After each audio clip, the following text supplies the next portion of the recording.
Greetings, imagination connoisseurs. Once again, it is I, your Duke of Dope Discourse, Robert Meyer Burnett. I invite you to watch and listen to the Designing Hollywood podcast, brought to you by Martika Ibarra and the great, legendary Hollywood costume designer, Marilyn Vance. I am afforded the wonderful opportunity of co-hosting the show. If you are interested in the magic of Hollywood, the design of Hollywood, the clothes of Hollywood, watch the Designing Hollywood podcast, available wherever you get your podcasts from, or find the video version on the John Campea YouTube channel. That's right, the Designing Hollywood podcast. Why would you ever want to miss it? Especially if you love the movies. Robservations with Robert Meyer Burnett.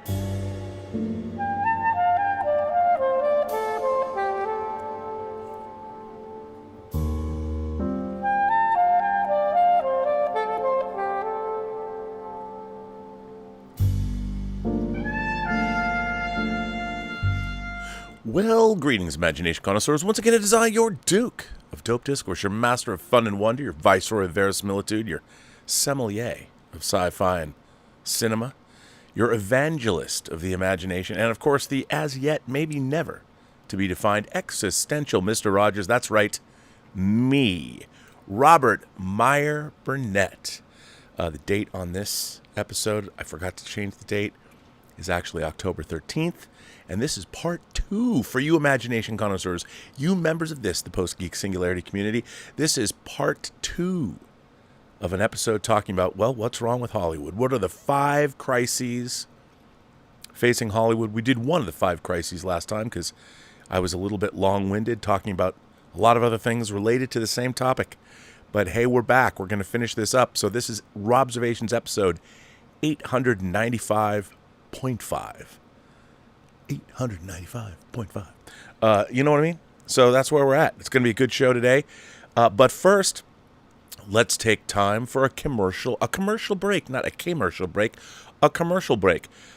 Shout out to the Upper Deck Company. You know, the Upper Deck Company has sent me a few of their lithographs. So a lot of you, are they called lithographs? Prints, limited edition, fine art prints on beautiful paper. But, you know, the Upper Deck Company was a trading card company, and then they have diversified, and they're making some really great collectibles, and they're making awesome prints. And they've generously sent me a few.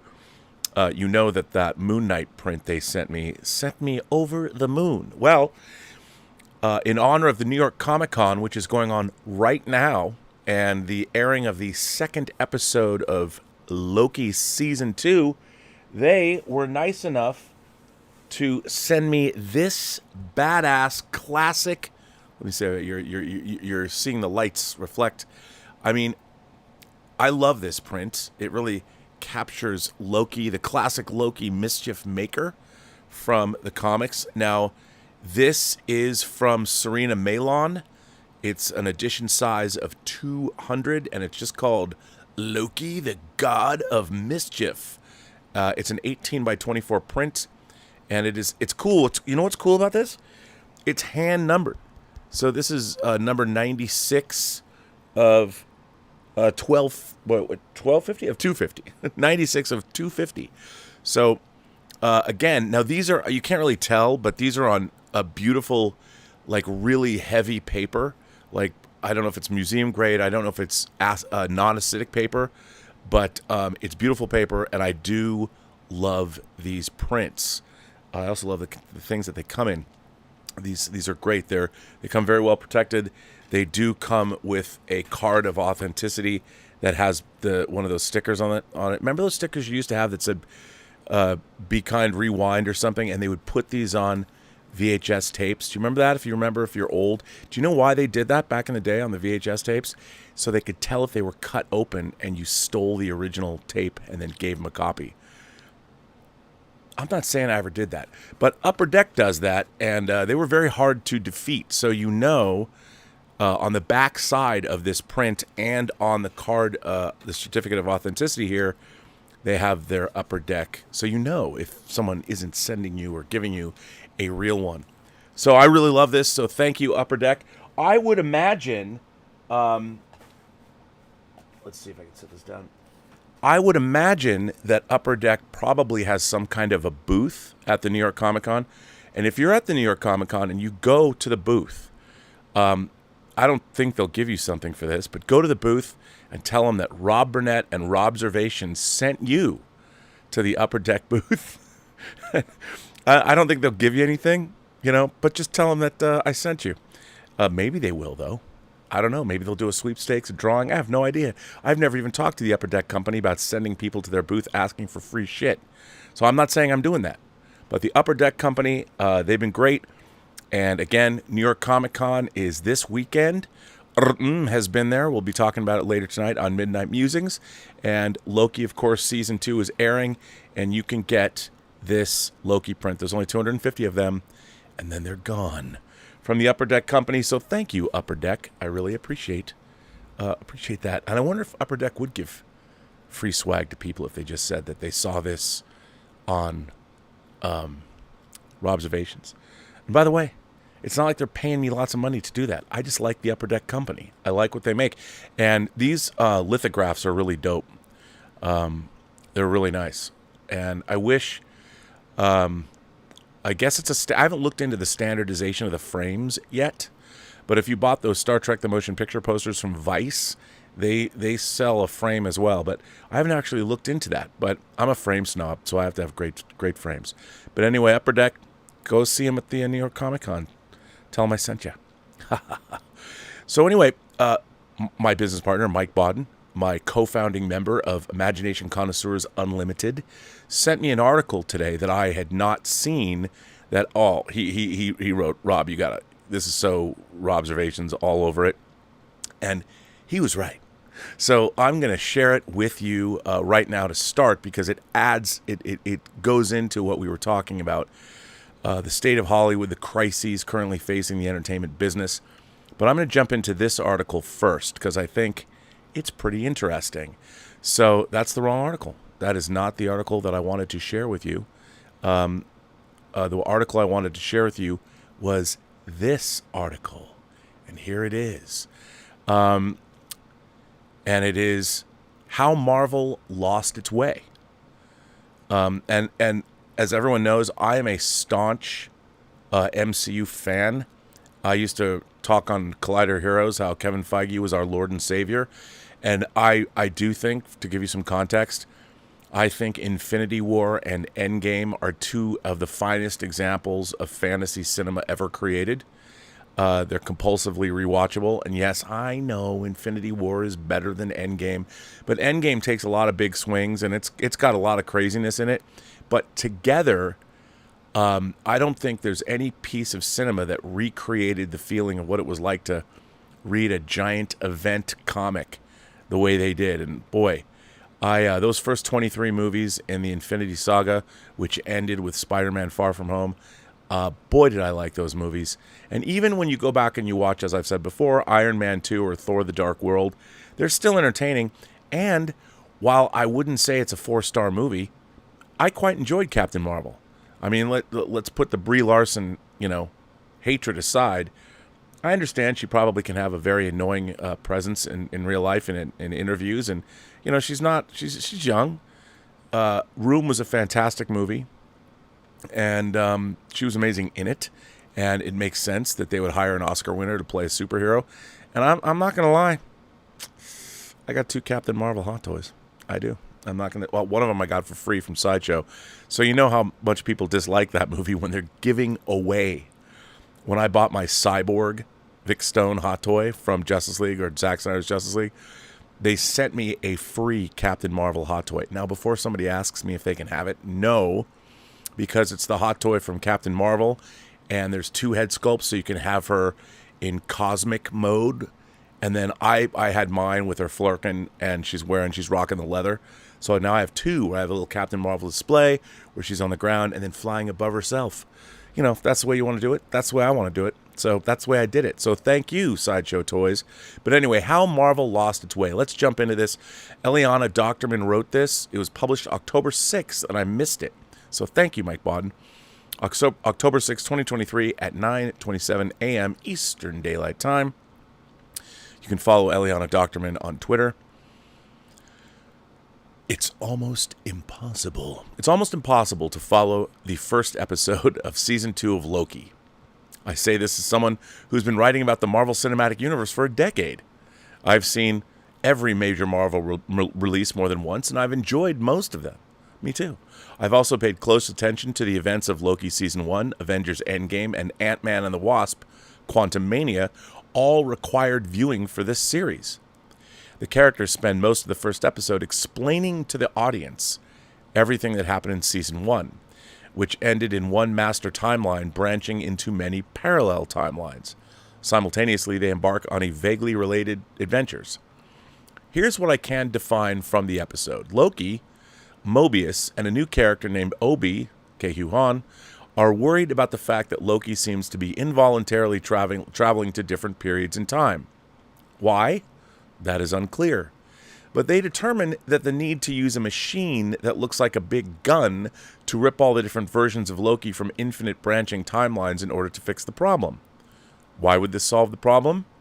I do not know. Does that mean all other Loki variants cease to exist? Beats me. Oh, and they need to pull off this feat in under 5 minutes for reasons.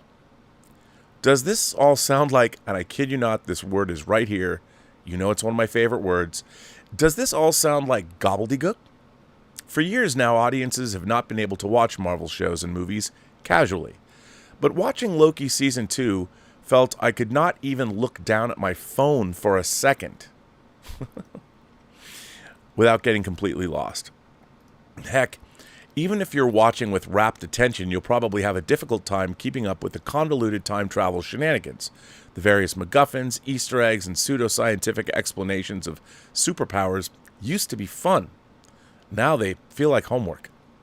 Worse still, the recent MCU stories spend so much time explaining what's going on that they waste the incredible actors who have been unfortunately sucked into the Marvel machine.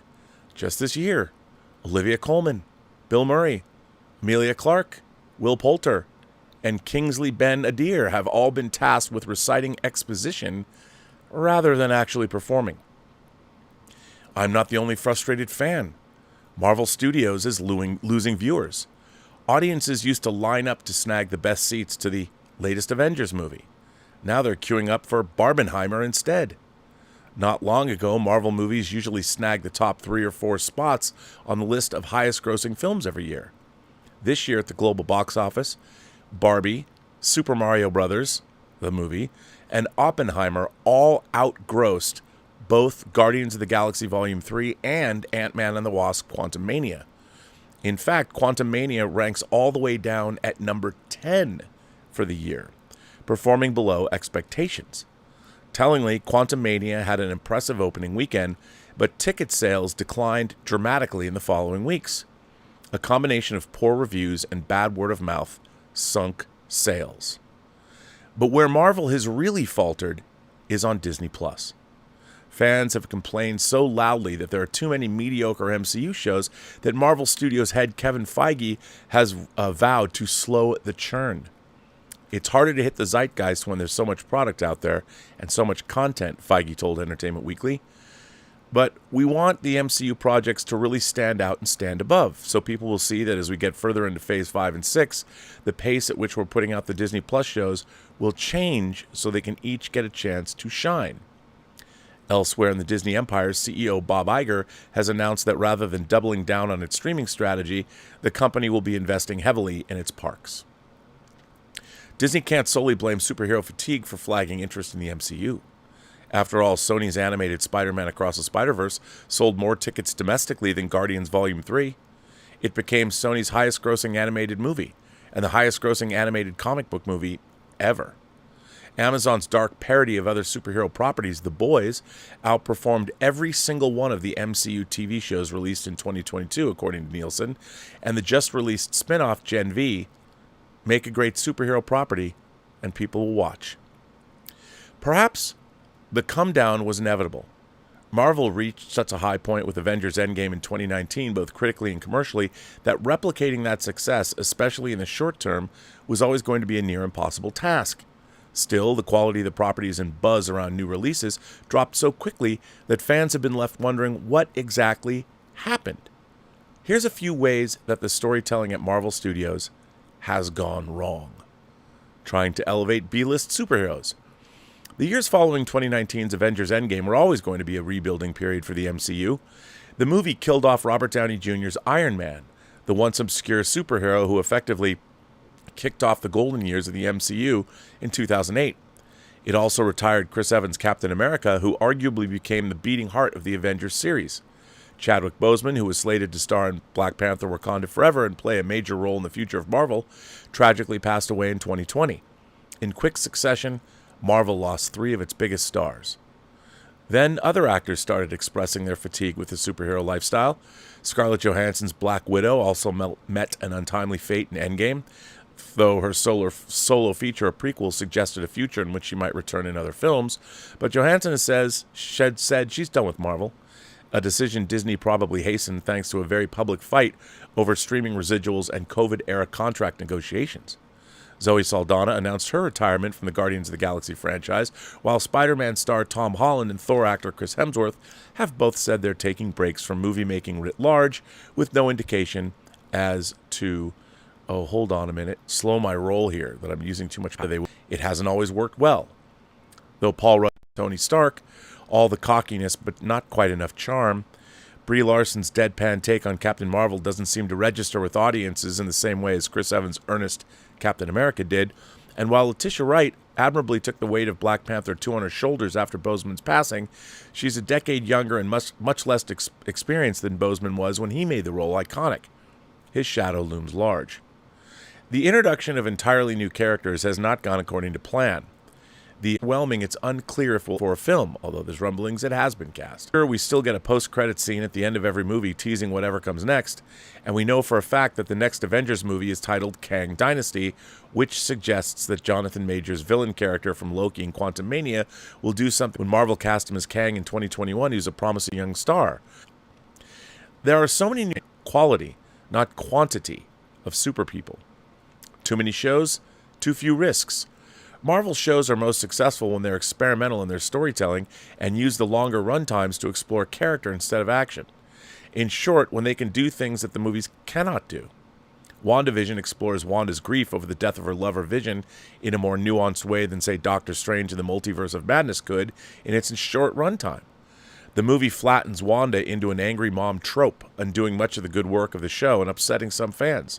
Olsen herself expressed frustration with the character's portrayal. The episodes kept viewers glued to their screens and trying to search for Easter eggs to solve the greater mystery of how Wanda ended up caught up in some personalities. Oscar Isaac with an absurd British accent and a bad guy who dropped shards of glass into his shoes for kicks. Ethan Hawke entering the genre he's long critiqued. But despite snagging 2 of the greatest working actors for an inevitable hero-villain face-off, their confrontation's boring. These effects-heavy face-offs also look bad. Marvel is well aware of the problem. The last episode of She-Hulk even critiques the boring, ill-rendered CGI battles that have become a mainstay of most Marvel shows. Disney Plus series are rarely granted the budgets of feature films, and Marvel is, well, that's not true. But, I guess if you break down episode by episode, they're really expensive. Some of the most expensive TV shows ever made. Disney Plus series are rarely granted the budgets of feature films, and Marvel has come under fire from VFX artists in recent years for demanding too much on too short a timeline.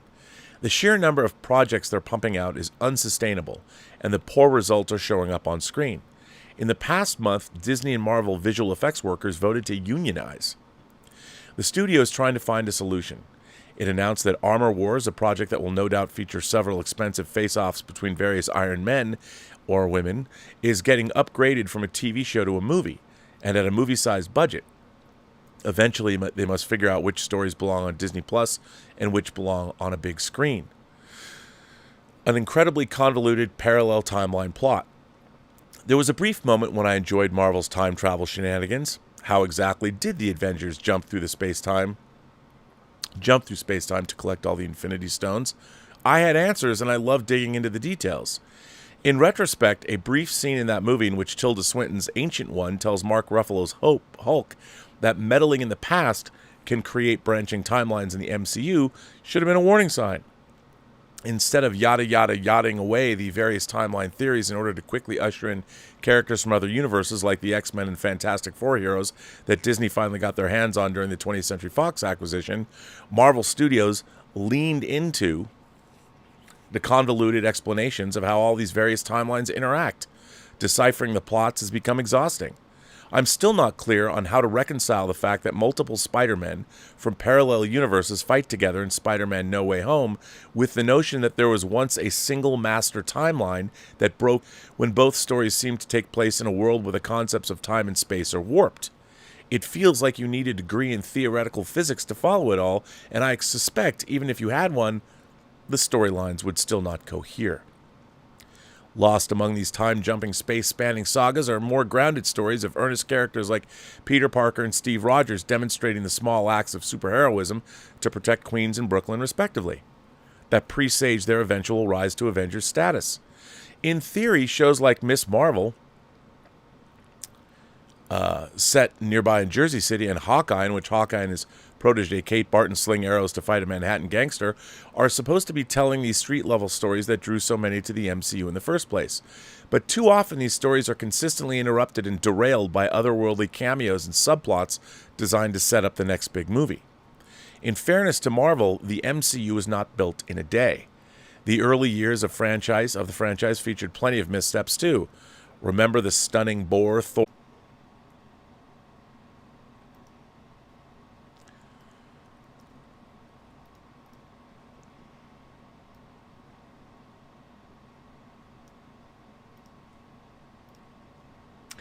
Well, let's see what's happening now. Maybe I'm back. Who knows? That was crazy, but don't know what happened there. So I'm just going to assume I'm back in the game. But anyway, here's what I want to say about where Marvel is, and I have been quite perplexed by what's gone on with Marvel, because I was incredibly impressed by the first three phases of the MCU, the Infinity Saga, and I thought it worked really, really well. And what I thought was so interesting about that was how, each movie for the most part worked on its own, but yet it also wove in to the meta story something, and you needed the events of each movie to build up, and then they led into the next movie. So there was all individual stories being told within the films themselves, and yet it was adding to the meta tapestry of what we were watching. And I thought to brilliant effect. And it felt to me like Marcus and McFeely, the writers of the Captain America movies and then later Infinity War and Endgame, they were really cognizant of shaping this story. Well, I think what's so strange to me, what I don't understand is, starting with Phase 4, they should have looked at the pattern of the 23 movies. Like George Lucas says, it's like poetry. But like I would have started, if you go back and you watch Iron Man 1, Iron Man 1 is a pretty intimate story of one dude, and it's Tony Stark's story, and, it's his coming to Jesus moment when he realizes what he's done, and he develops a conscience and ends up fighting for not only his soul, but also the soul of his company. And I think it's really well done, and it doesn't end with some apocalyptic world-ending battle. It does end with two iron suits in a slugfest, but it's two guys dueling for the soul of the company, and in terms of Tony, he's fighting a former mentor to sort of put things back in place, to do the right thing. And it's interesting to me, like even the James Bond franchise after look, I'm a Moonraker. I love Moonraker because I saw it at the right age. But even the people, even the at the time, Albert Broccoli knew that they went too far. Moonraker in space. They were trying to compete with Star Wars. The 70s Moonraker is very much, they're chasing after that Star Wars money. Spy Who Loved Me came out a little bit right after Star Wars did in 77, and that was pretty big. That was a real return to form, but Moonraker is basically just a remake of Spy Who Loved Me, which is kind of a remake of You Only Live Twice. But it's, they knew when they went and did For Your Eyes Only that they had to come back down to earth. And For Your Eyes Only, for the most part, is a much more stripped down version of what Bond was in the previous film.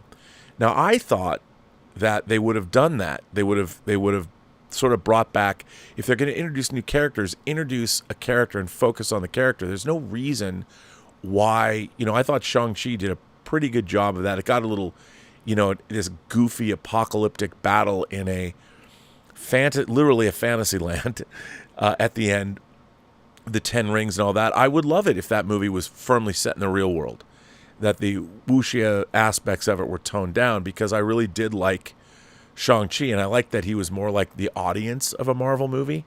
Like, I was really with Simu Liu, and I thought I liked Shang-Chi a lot. A lot of people didn't, and I understand that. I mean, if you're a fan of the Shang-Chi in the comics, especially in the 70s, when people like, Doug mentioned Paul Gulacy was drawing him, it was a James Bond riff. It was James Bond meets Bruce Lee. That's what Shang-Chi was, and they decided not to go that way.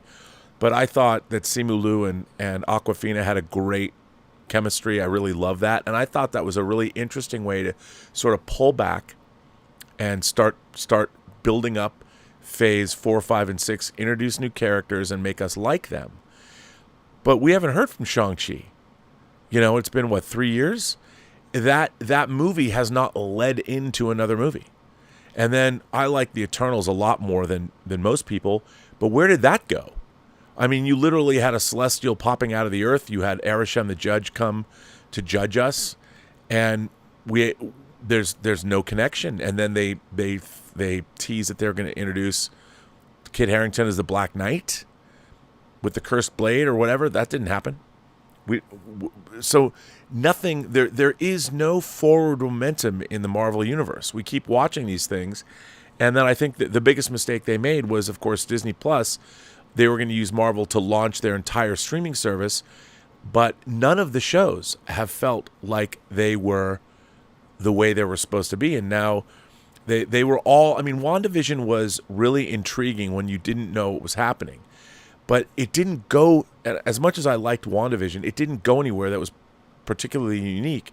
The uniqueness of the first half of that show did not lead to the uniqueness of the second half. And then I felt that the Ralph Bohner thing, when they brought back Evan Peters to play Quicksilver, that was, and then he's not Quicksilver. But the thing was, I get it, but he was Quicksilver. They literally brought in a character, and while they told us he's Ralph Bohner, whatever turns into a stupid joke, he was Quicksilver. They hired the actor who played Quicksilver, and I don't care what anyone says, that was the weirdest, most confusing, bizarre choice ever. If you're going to pull the X-Men, pull the X-Men.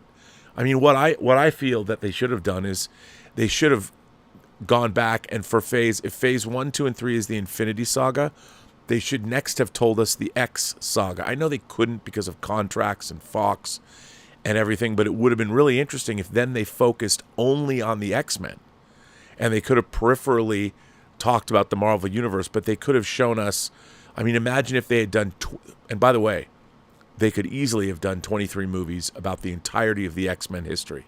It would have been amazing. And then, they could have led up to this omnibus if they wanted to.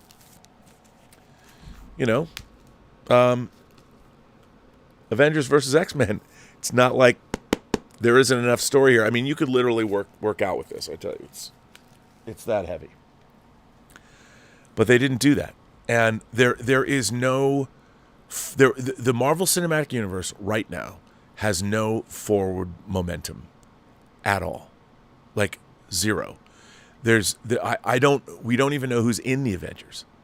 We don't know anything, and one show does not lead to the next. One movie does not lead to the next. Is Marvel's going to have? okay, Miss Marvel leads into Marvels, and it has a tenuous connection now to WandaVision because we're getting Monica Rambeau. But where does it all lead? I mean, I look at Captain Marvel, and it's yet another story that I don't know where it's going. But it's not something that really interests me, and I don't quite understand it all. Hopefully, maybe it'll be good, but there's no excitement for it. There's literally, you've watched a franchise that was at the top of the world.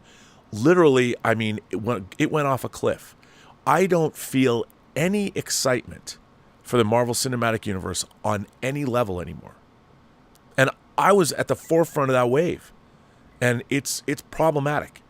And the reason it's problematic is because the stories they've chosen to tell, in the wake of Infinity War, and in the wake of Endgame, and in the wake of the entire Phase 1, 2, and 3, you'd think that they'd have their formula down. But like so many modern comic books that have also cratered, nobody wants to read, although I will say the X-Men, reading Fall of X, it got me back into a comic book store buying flippers because I didn't want to wait. I didn't want to wait to read all these stories for 2 or 3 years. I couldn't bear it. So I went in and bought a big stack. I bought a big stack of comics. You know, I was like the oldest guy in the comic book store. But anyway, I bought a big stack of all the Fall of X books. I was just boop, boop, boop, boop, boop, because I really liked Hickman's run on X-Men and that whole thing. It's not all perfect, but interesting. But I've never seen somebody fuck up their franchise quicker and more completely. Marvel has killed itself. And nobody cares about Kang. This idea of, and Jonathan Majors is a terrific actor, forget his personal problems in real life or whatever. But Kang, they did not do a very good job introducing Kang to make him very formidable. I mean, they just didn't. And nobody cares. And he's a lame duck villain. And unless he does something, and if you read the Kang Dynasty storyline, I actually have it in a hardcover form. I mean, I just realized that it's not filed where it's supposed to be. When you read it, you're like, wait a minute, the Kang Dynasty storyline had it had the X-Men, it had everybody. And it's pretty cool, but they're so far away from that in the Marvel Cinematic Universe, I don't even know why they're bothering. They need to do a whole pivot. And I would use Deadpool versus Wolverine or Wolverine versus Deadpool, whatever the hell, Deadpool 3, whatever that is. They should use that as the fulcrum and pivot into whatever. I mean, they should just pivot the whole thing.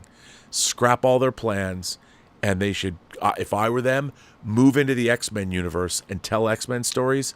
And you can have the people peripherally, the other superheroes can be peripherally involved. But I do something different. I mean, I don't know what's going to happen. But anyway. So before I get into the rest of this article, actually, I just realized, since I was booted offline, allow me to once again go and get this article so I can read it for you. Well, actually, I'll tell you what I'll do now since I was so rudely interrupted. Let's see what you guys have to say, and some people have had a lot to say. So I'm going to go back. In time. So 12 hours ago, Irene Jobson wrote and said, "I was born on a Friday the 13th. You're welcome." Well, and then Irene Jobson sends me another super chat and said, "Go buy something." Okay, I will, Irene. It's the hoops for me. Irene, thank you for that. And our friend World in Pajamas, a.k.a. Tracy, the Science Lady, says, "My friend is at New York Comic Con. I love Ewan McGregor. My favorite movie is Trainspotting, and I hope to go to my first next year in the UK. Any advice? Watching live as I have the day off." Well, I'll tell you, I think that, and then Irene Jobson sends me another super chat and says, "I love you." I love you too, Irene. You're hella cute. But I don't know, in real life, are you a nightmare? I don't think so, but you could be. So I can't speak to that, but you can love me from afar. But I would say that here's the thing about Comic Cons that I love. Do a little research. Like if the New York Comic Con has great programming, great panels, always pick out the panels that you want to go to, arrive early so you can stand in line. Panels, it used to be you could float in and out of panels. Those days are long gone. Now you need to get there early. You need to get in a queue. You need to get in. And that's what I would do. Plan your the more you plan your convention experience, the better off you're going to be. And always know, I mean, if you travel to a Comic-Con where you don't think you're going to run into anybody, then it doesn't matter. But for me, my plans at Comic-Con get blown up in seconds because I walk somewhere and I run into friends and you wind up in these conversations and you realize, where was I going? You don't know.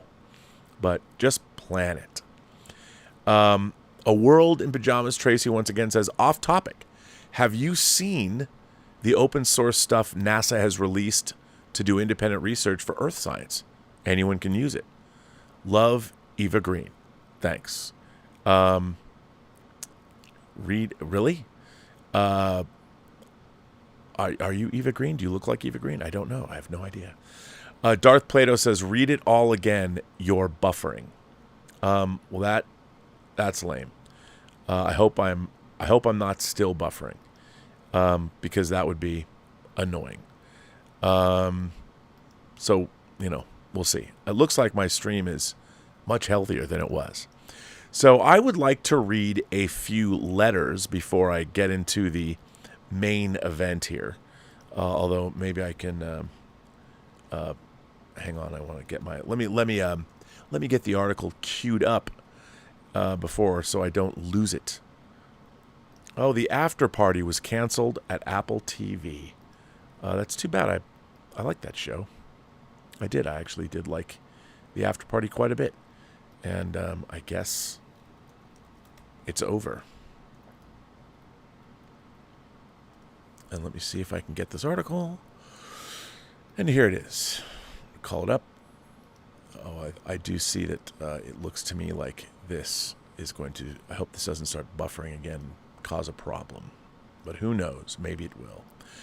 Anyway, also, let me see what letters I've got, because I've got a lot. Sorry, I'm losing track here. I'm live, and it's not as scintillating as I would hope, because I'm trying to do things that were previously prepared, but I had to...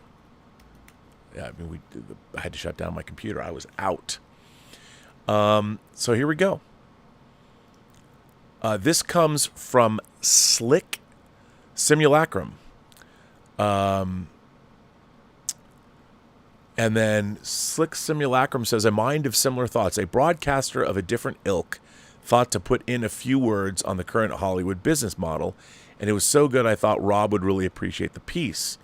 I don't know how you would incorporate such content into your own, but either way, I think you'll like this one. Critical solidarity from another long-term viewer. Well, thank you, Slick. I appreciate that, but there's no attachment to this or link. So I don't know what you wanted me to read, but now I really am intrigued. So please write me back and tell me what's up. Omar94, our friend Omar94. This is from Midnight Musings. I won't read. I'll save that. I'll save it. Oh, man. This one comes from Alex Pollock. His headline is, And the Children Shall Lead is a good episode.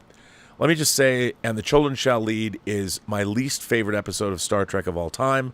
It's a third season episode. I think it is truly god-awful. It makes Spock's brain look like all that jazz. Let me tell you, it is a wretched, wretched episode of television. But I do appreciate that our man Alex Pollock here is going to dive right in and apparently defend it. So here we go. Hi, Rob. Big fan of the show. I first started watching you back during the Collider Hero days. I'm a 24-year-old filmmaker with 2 films currently in post-production. Congratulations. The Black Jacket, a feature I wrote and directed, and Buzzkill, a 40-ish minute pilot I directed. Both films have IMDb pages if you want to know more, but enough plugging my crap. I'm here to talk Star Trek. My favorite Star Trek series is the original series, Good Man, but I just call it Star Trek, even a better man. I love it, and not in a tongue-in-cheek way like a lot of modern audiences do, or I don't, or even some writers for Strange New Worlds do, apparently. Yep, they don't take it seriously.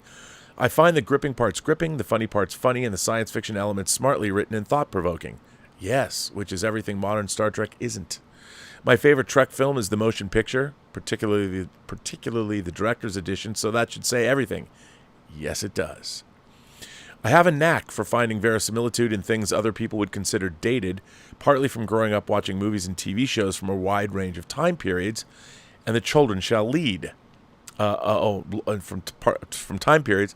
So it's very rare when I do find something dated. And this brings me to season 3 of Star Trek and the episode "And the Children Shall Lead." I've been watching Star Trek episodes in order for over a year now, and I just watched this episode for the first time tonight. Having never seen it, I figured it would be a bad episode since it frequently rates high on worst TOS episode lists. But to my surprise, I really enjoyed it. There were some elements that weren't great, such as the repetitive scenes with the kids shaking their fists, the villain not having much of a backstory or motivation. That would be Gorgon, the friendly angel. Hail, hail, fire and snow, call the angel, we will go, far away, far to sea, friendly angel, come to me. Not good. Anyway, and the odd, cheery tone at the very end of the episode. But to be honest, yeah, and all the dead parents. And to be honest, none of these bothered me much while I was watching it. I only thought about them later. Other than these nitpicks, I liked it. The creepiness of the children chanting, Kirk accidentally beaming 2 security officers into space, Spock and Kirk discussing murdering the children, the tense standoff between Kirk and Chekhov, the kids finding out their parents are dead. I thought it was heavy and a well-done episode. That's why I can't believe it's consistently rated the 3rd worst episode. When I went looking for other opinions, I found people saying that it's unwatchable. I feel like we didn't watch the same episode. I'd replace it on that list with Assignment Earth any day. What? Bro. I don't think it should even be compared to episodes like Spock's Brain or The Way to Eden, 2 episodes I actually don't mind. Though, if I were to lob a complaint at The Way to Eden, apart from the obvious points, it would be that it's the most heavy-handed and lazy TOS episode ever got with its social commentary.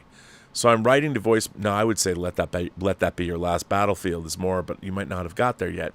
So I'm writing to voice my opinion on an episode that I think is unfairly criticized and to hear your opinion. Well, first of all, congratulations, Alex, on watching the original series. But in terms of And the Children Shall Lead, look, I think the reason that it's so hated is I think literally there's an evil angel being played by an American lawyer who's an old man, kind of a rotund old man, and these kids believe in him. I mean, I know he's an alien entity. It's absolutely... Melvin Belli plays it's interesting, Brian Cox, the actor Brian Cox from Succession, actually played the real Melvin Belli in David Fincher's film Zodiac. And there's even a joke about him being on Star Trek in Zodiac. Why anybody cast Melvin Belli to play the friendly angel Gorgon, I don't know. I think the episode is so bad because it's the furthest thing away from real science fiction. I understand what you're saying, though. I mean, you could make a point that the kids are bamboozled and the death of their parents is really horrific, but I think it's just, it doesn't work on any level. The actors are clearly not having a good time, and the music doesn't work. Everything about it, to me, doesn't work. But I'm more disturbed that you said Assignment Earth is the worst episode of Star Trek, which I find crazy. For those of you who don't know, that's the episode with Gary Seven and Roberta Lincoln, played by Terry Garr, Robert Lansing, and Isis the cat, who can turn into apparently a really hot dark-haired girl.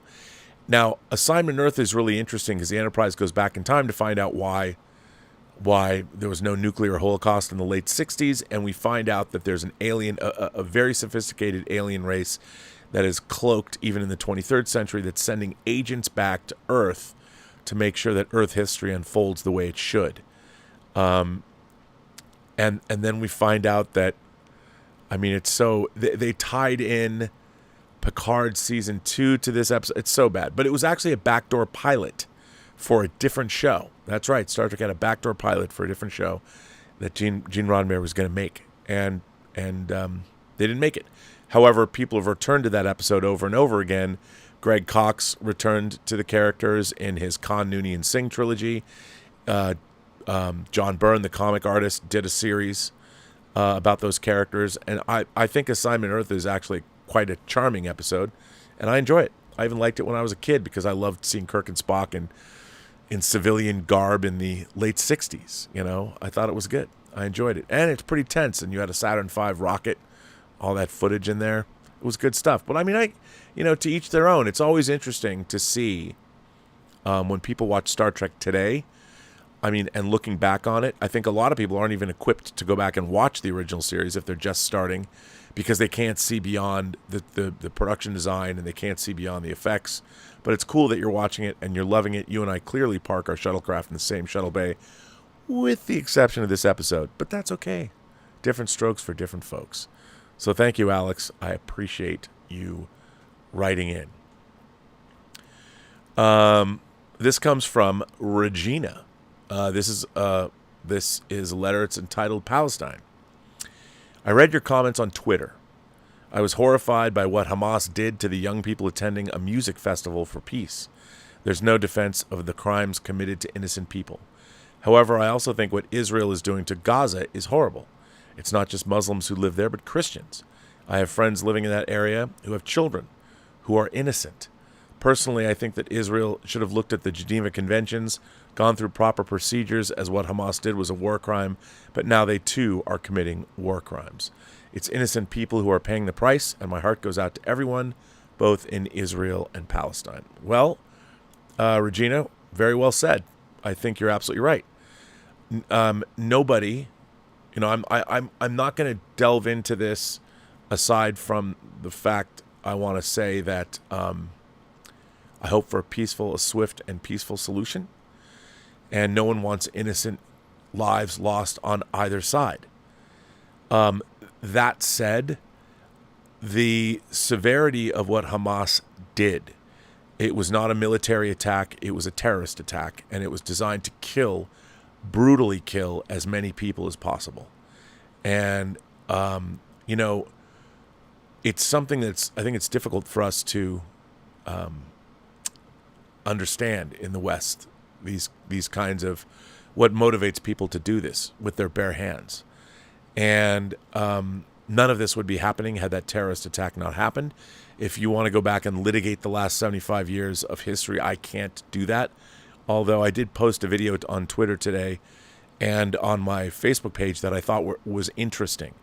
It was actually, it's an Israeli travel guide who delved into the history of the whole conflict. And while I don't think it was 100% absolutely correct, he is the first person to say, please, if you don't agree with me, I'd love to hear back from you, and please say what I've gotten wrong.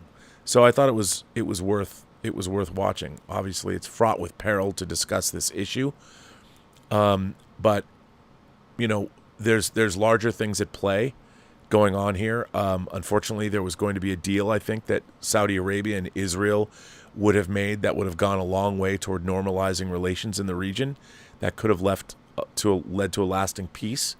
I am not a fan of what's been happening with the Israeli government under Netanyahu over the last year, which is also unfortunate. But I think that there are larger forces at work, and as always, we should be ever vigilant about these things. But let's just say I think that there are forces that didn't want to see Israel normalize relations with Saudi Arabia, Iran being principally one of those people, probably Putin as well. But who knows? But I won't get into it deeply here, but I do appreciate your measured letter. And hopefully these... Although I will say this, I mean, never in my life did I ever think that there was going to be a global jihad, and I had people telling me to watch out for myself today. That was something new I hadn't experienced during my entire lifetime, but here we are. But thank you. I appreciate what you had to say. Here's a letter that comes from Zachary King. Zachary King writes in and says, in defense of Data, greetings, RMB. I sent this letter back when Picard Season 3 originally aired, but I think it got lost in cyberspace because it never made it to the website and you never read it on air. My letter concerns the fate of Data in Picard Season 3. I found it perplexing that Data, or whatever this new creation is called, was being used as a Ring doorbell system in space. I know this new creation is not exactly the Data, but it has Data's memories, so in a way it is Data. Although, if I understand correctly, I think it also contains the memories of B4, Lol, and Lore. Don't you think Data deserves better? When you consider a TNG episode like Measure of a Man and the many years of friendship the crew had with Data, I can't believe Starfleet nor the TNG crew would be A-OK with Data being used in this capacity. With his computing powers, surely he could be put to better use on Daystrom Station, working on next-level technologies alongside his best bud Geordi. Anyways, maybe I'm missing something. Let me know if I have a valid gripe here. Well, I think that it was, Alden Sung? I don't remember which Sung are we talking about, but the Sung, I don't think Alden Sung is the right Sung, but Mr. Sung, let's call him Mr. Sung. This was the culmination, the end of his work, and he had taken everything he'd created, not just Data, and because he knew he was dying, and he wanted to leave a legacy. So it was all of the work that he had done. I guess, was it Alden Sung? But he did, and so it wasn't our Data. It was a version of all of Sung's research rolled into one that was predominantly Data. So, and it was a Data that could actually do something he never could do, which was feel and think and grow old and eventually die, I think. And while, I think it strained credulity a bit, I really did enjoy it, and I thought the stuff with Data, especially when him and Lore were sharing the same mind, and that was a pretty great scene, and what was happening there was actually a little sad. But I enjoyed it, but I understand how come it's not the Data. It is absolutely, Data's dead. Data's dead twice, but he's gone. This was something new. It was a new hybrid creation that was the culmination of all of, in a way it was kind of like a memorial to one man's, all of his work, not just Data, but all of his work. It just, Data was able to eventually become preeminent and fought his way to the top. So in a way, the programs, while he's incorporated everything into him, he's defeated Lore. So I think he's actually been able to sublimate those. So now we're getting back a new version of Data, but it's not Data himself. It is, and it's not even a facsimile. It's something new. It's a new Data identity for a new, essentially a new being, because it's not just a reincarnation. It's something new. It's a new entity. So, I guess Data 2.0, maybe. I guess you could call it that. This letter's from Brian Knight. And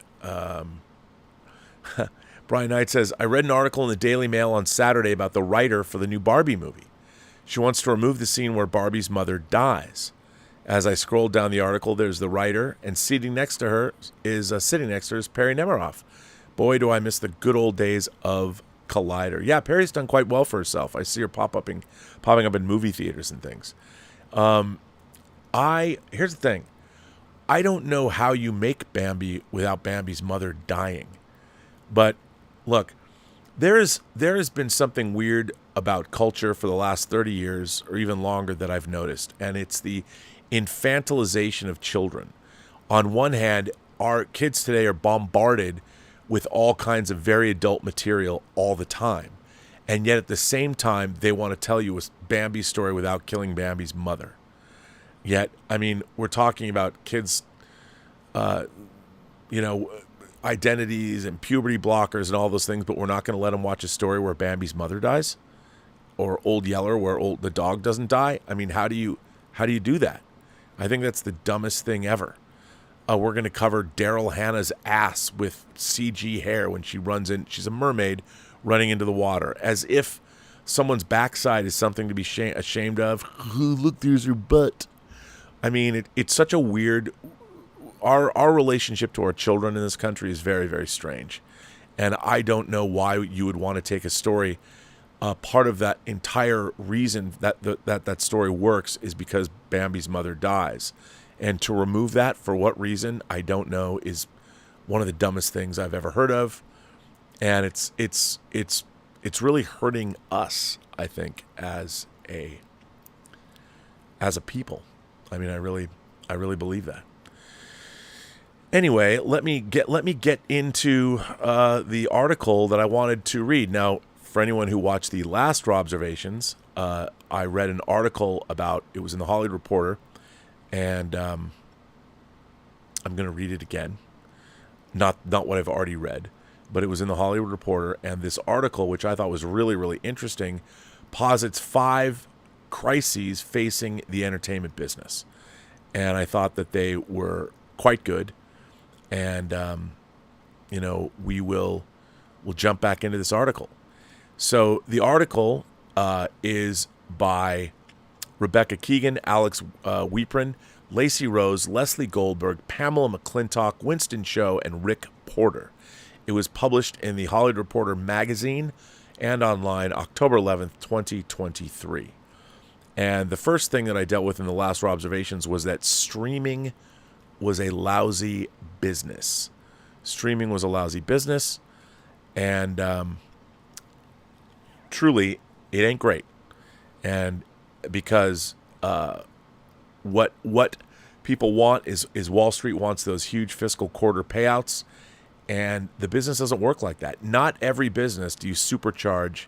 I think what and I've never understood this, I guess because I don't know much about money and I'm not a great investor, but it's something if I had come back as a human being later, if I'm reincarnated, I would definitely go into finance and learn how to become a great investor and make a lot of money, so I could make the other things I wanted to make. But streaming is a bad business. I think that has been bared out. But let's jump into the article. Part 2. This is the second crisis Hollywood has had to deal with.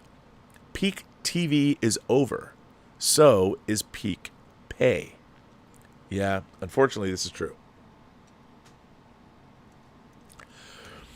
For nearly a decade, John Landgraf had been standing on stages telling anyone who'd listen that there was too much TV being made.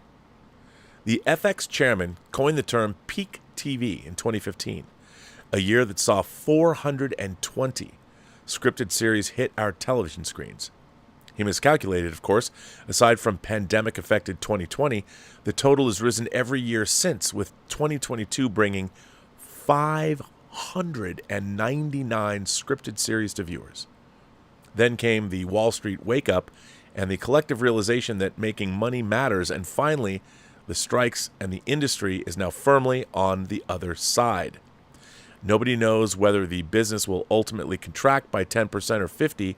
What everybody can agree on is that less will be made everywhere. Already, the once frothy overall deal market had been cooling. Those studios used the strike to shave several months off certain packs and quietly let others expire. Going forward, studio sources suggest they won't be as quick to jump into overalls, certainly not for mid-level co-executive producers and EP types. Deals are going to be connected way more to, wow, your pilot's fucking great, or the show premiered and it's fucking great, let's lock this person up, says one seller who echoes a chorus of sources in saying that big deals will likely have more bonuses tied to productivity and success baked into them, which is, by the way it should be. By all accounts, the top echelon of producers will continue to command high 8 and 9 figures as long as they've generated hits. But those who haven't are believed to be in for a rude awakening. Like if Benioff and Weiss's new show, Netflix's Three-Body Problem, doesn't work, nobody's giving them $25 million a year for their next deal, says a top agent, referring to Game of Thrones duo who have yet to deliver a meaningful follow-up. Or if Fallout doesn't work at Amazon, Jonah Nolan and Lisa Joy are going to have a problem. Of late, programmers like HBO have been busy quietly passing on scores of scripts and killing off development. But as writers and producers ready their first wave of post-strike pitches, buyers and sellers everywhere are talking about ongoing, propulsive populist fare, which can be more cost-effective and broadly appealing. Some outlets are eager for a soapier take, others want action thrillers and dressed-up procedurals. The next Lincoln Lawyer, if you will, or The Diplomat, by the way, I love The Diplomat, or Hijack, or Reacher. Some call it premium light. I like that. The next Lincoln Lawyer, The Diplomat, Hijack, or Reacher. And what's interesting, the Lincoln Lawyer and Reacher are all based on ongoing novel series. Some call it premium light, others refer to it as mid-TV or simply elevated broadcast. It's interesting that elevated broadcast, they're adapting ongoing literary works, and while, yeah, I would say they're more along the lines of what I like to call airport reads, good airport reads are great, and, that first season of Reacher was a banger, and I love the first season of Diplomat. I thought it was really, really good. Now, it's funny, I understand there's more of a pulp edge to those things. They're not like Mad Men. They're not like The Sopranos, which even though The Sopranos was essentially a gangster show, there was something about it that was a little bit more Shakespearean. And when you're reading The Lincoln Lawyer, which is based on a pretty great book, or watching The Lincoln Lawyer, or watching Reacher, which is Lee Child's Jack Reacher series, those are great books. But they are procedurals. Why Jonathan Mayberry's Joe Ledger series is not one of those yet, I don't know why, but I hope one day it will be. And by the way, I'd love to work on it. I've been tub thumping for that series for 14 years now. It's one of my favorite book series. It would make such a good show. But you know what? I read a pilot that was written for it that Javi was involved in. It's not that it was written as a procedural. It was so bad. Look, here's the thing. Like with a Reacher series, one book equals one season. Okay? So if you do the Joe Ledger books, one book is a season, and the books are interconnected, so you're building a bigger mythology. It's genius. But you need somebody who understands it. You don't need somebody who's going to come in and change it around. Do it the way it's written. Just go ahead and do it. Jonathan Mayberry, I know they made V-Wars from his book, his anthology book, but just, anyway.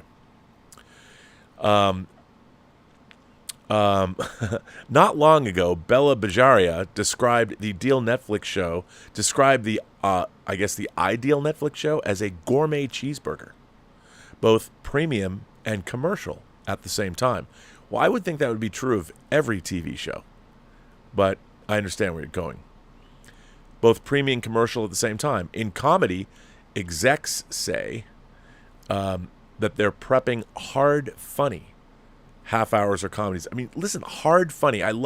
See, this is Hollywood. You come up with these ways of taking. What does hard funny mean? Is that like The Bear? Is The Bear hard funny? Is Barry hard funny? Is Russian Doll hard funny? What does that mean? In comedy, execs say they're prepping hard funny half hours or comedies with propulsive, character-driven narratives. What narrative isn't character-driven? Says one studio chief. Only Murders in the Building, which also benefits from star power, is cited often. Well, it's so funny, that Only Murders in the Building is hard funny, but I get what they mean. But you don't want to recreate that. You don't want to make that. Remember, no one in Hollywood ever got rich following a trend. You only get really rich setting trends. So I get it. They want hard funny. I suppose I know exactly where you're going with that. But still, I would think you just want to make something fiercely original, like, I don't know, White Lotus. And I'm not even a huge White Lotus fan, but it's certainly original. Every outlet is looking at what they think will work, which means there'll be fewer swings and far fewer Hail Marys, says a second studio chief who bemoans the degree to which safe choices are being made, many of them dependent on big stars and IP. Financially, it's tough for everybody right now, but everything is cyclical. Some little show will come along and nobody will have heard of it or know anymore or anyone in it, and it'll become a giant hit that everyone will chase. That's true, but you know what giant hits are based on? They happen because the stories are good. And one of the real problems, as has always been the case, is people don't know what's good. They don't know the stories that are good. They don't know. I'll tell you something interesting to me.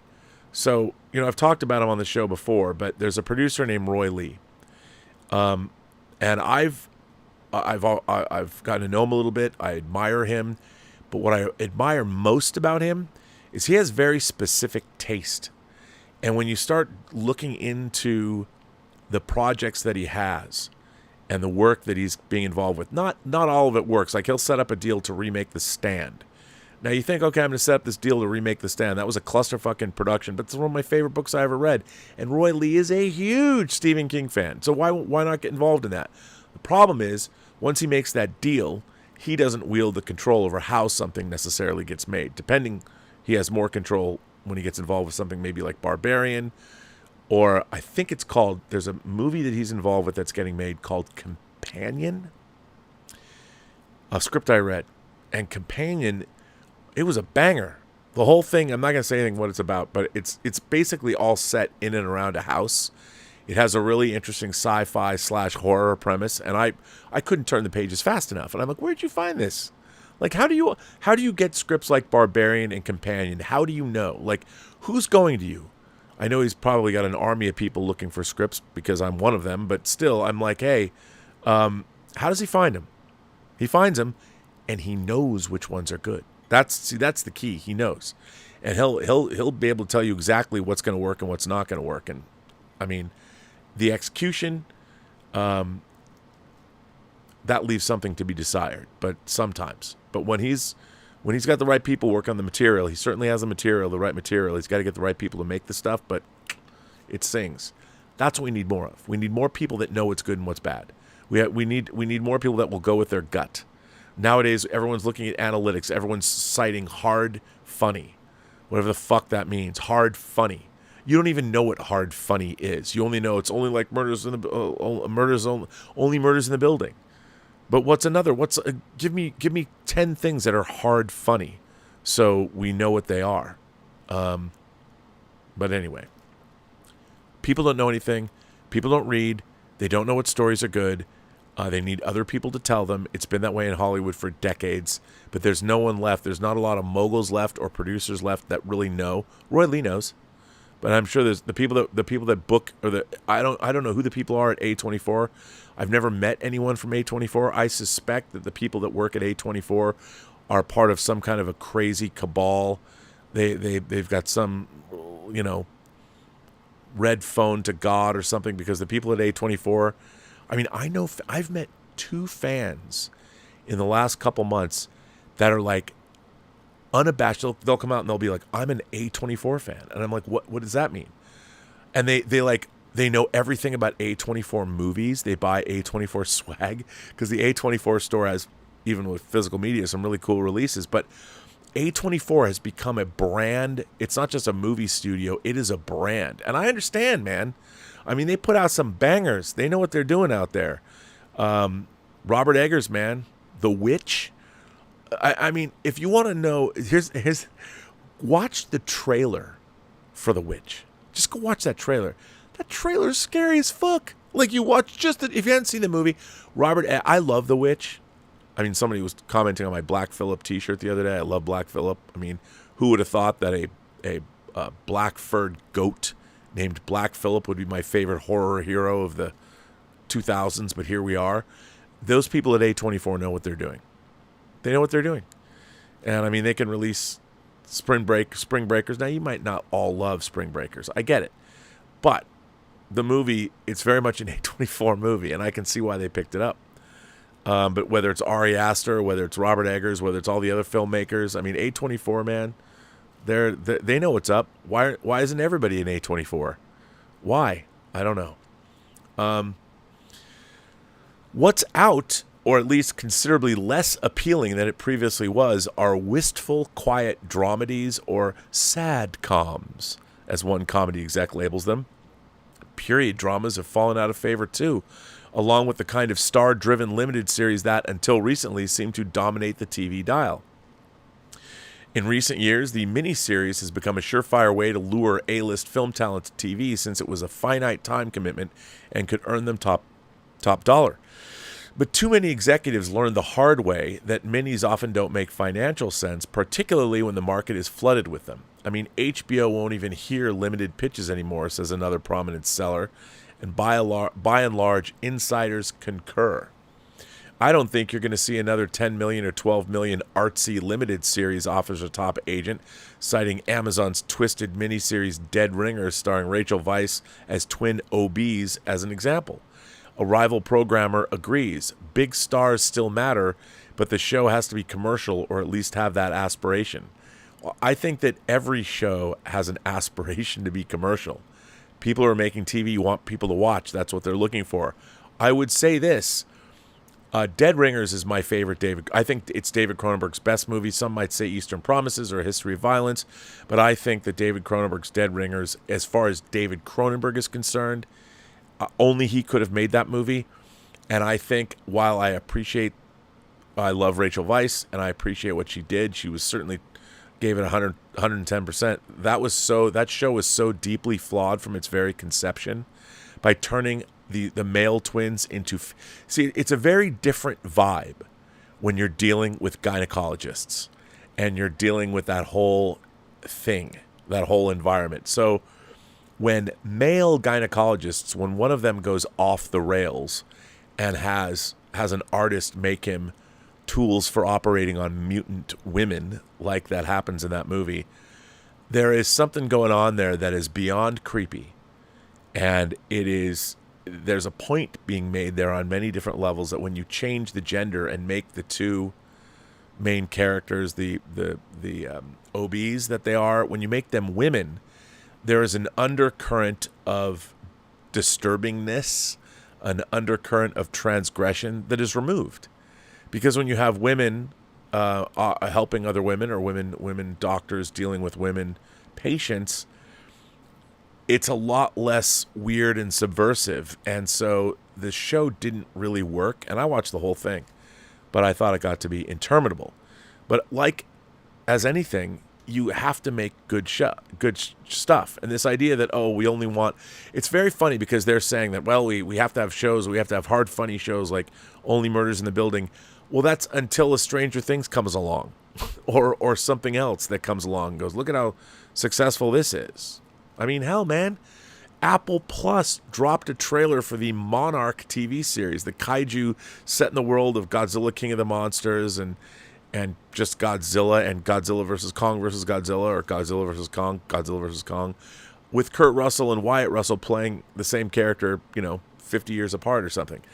And that's on Apple. And if it's good, if it's like the greatest show ever made about kaiju monsters on TV, it'll do very, very well, hopefully. It doesn't matter. You can't, we only want shows like this now, but that's already that show. So if you're trying to follow in the footsteps of Only Murders in the Building, you're not going to be making Only Murders in the Building. The whole point is you shouldn't be chasing a trend. You should be looking for great stories that have something to do with today in ways that we've never seen before. I mean, that's the key. But again, this article, we have to make shows like this show, the shows that are already here, that someone already made. This thinking in Hollywood has got to go away. You people need to start, and I mean you people, need to start looking for fiercely original visions with the people that can pull them off. I mean, that's what you want. And that's what viewers want. We want to be surprised. We want to be taken somewhere we haven't been taken before. If I want to watch Only Murders in the Building, I'm going to watch that. I don't want Only Murders in the Building light, or it's like Only Murders in the Building. No, I want something new.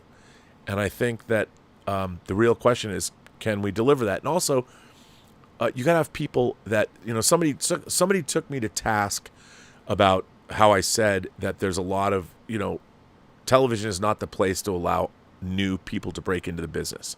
What I meant was, I'm not saying don't hire anyone new. I mean, when I was hired to direct TV, I'd never directed TV before. When I was hired to do that, I was certainly new. But what I was meaning is that television still needs people that are responsible. I mean, I'd produced movies and directed movies before I'd made TV.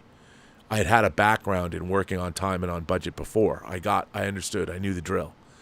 I'm saying that that's the kind of thing we need. And, you get that experience by working your way up. I started as a PA and worked my way up. A lot of people don't do that anymore. Everybody wants to be a producer out of the gate. Well, if you want to be a producer out of the gate, get some money and go produce a movie. You go be a producer. I mean, that's all I can say.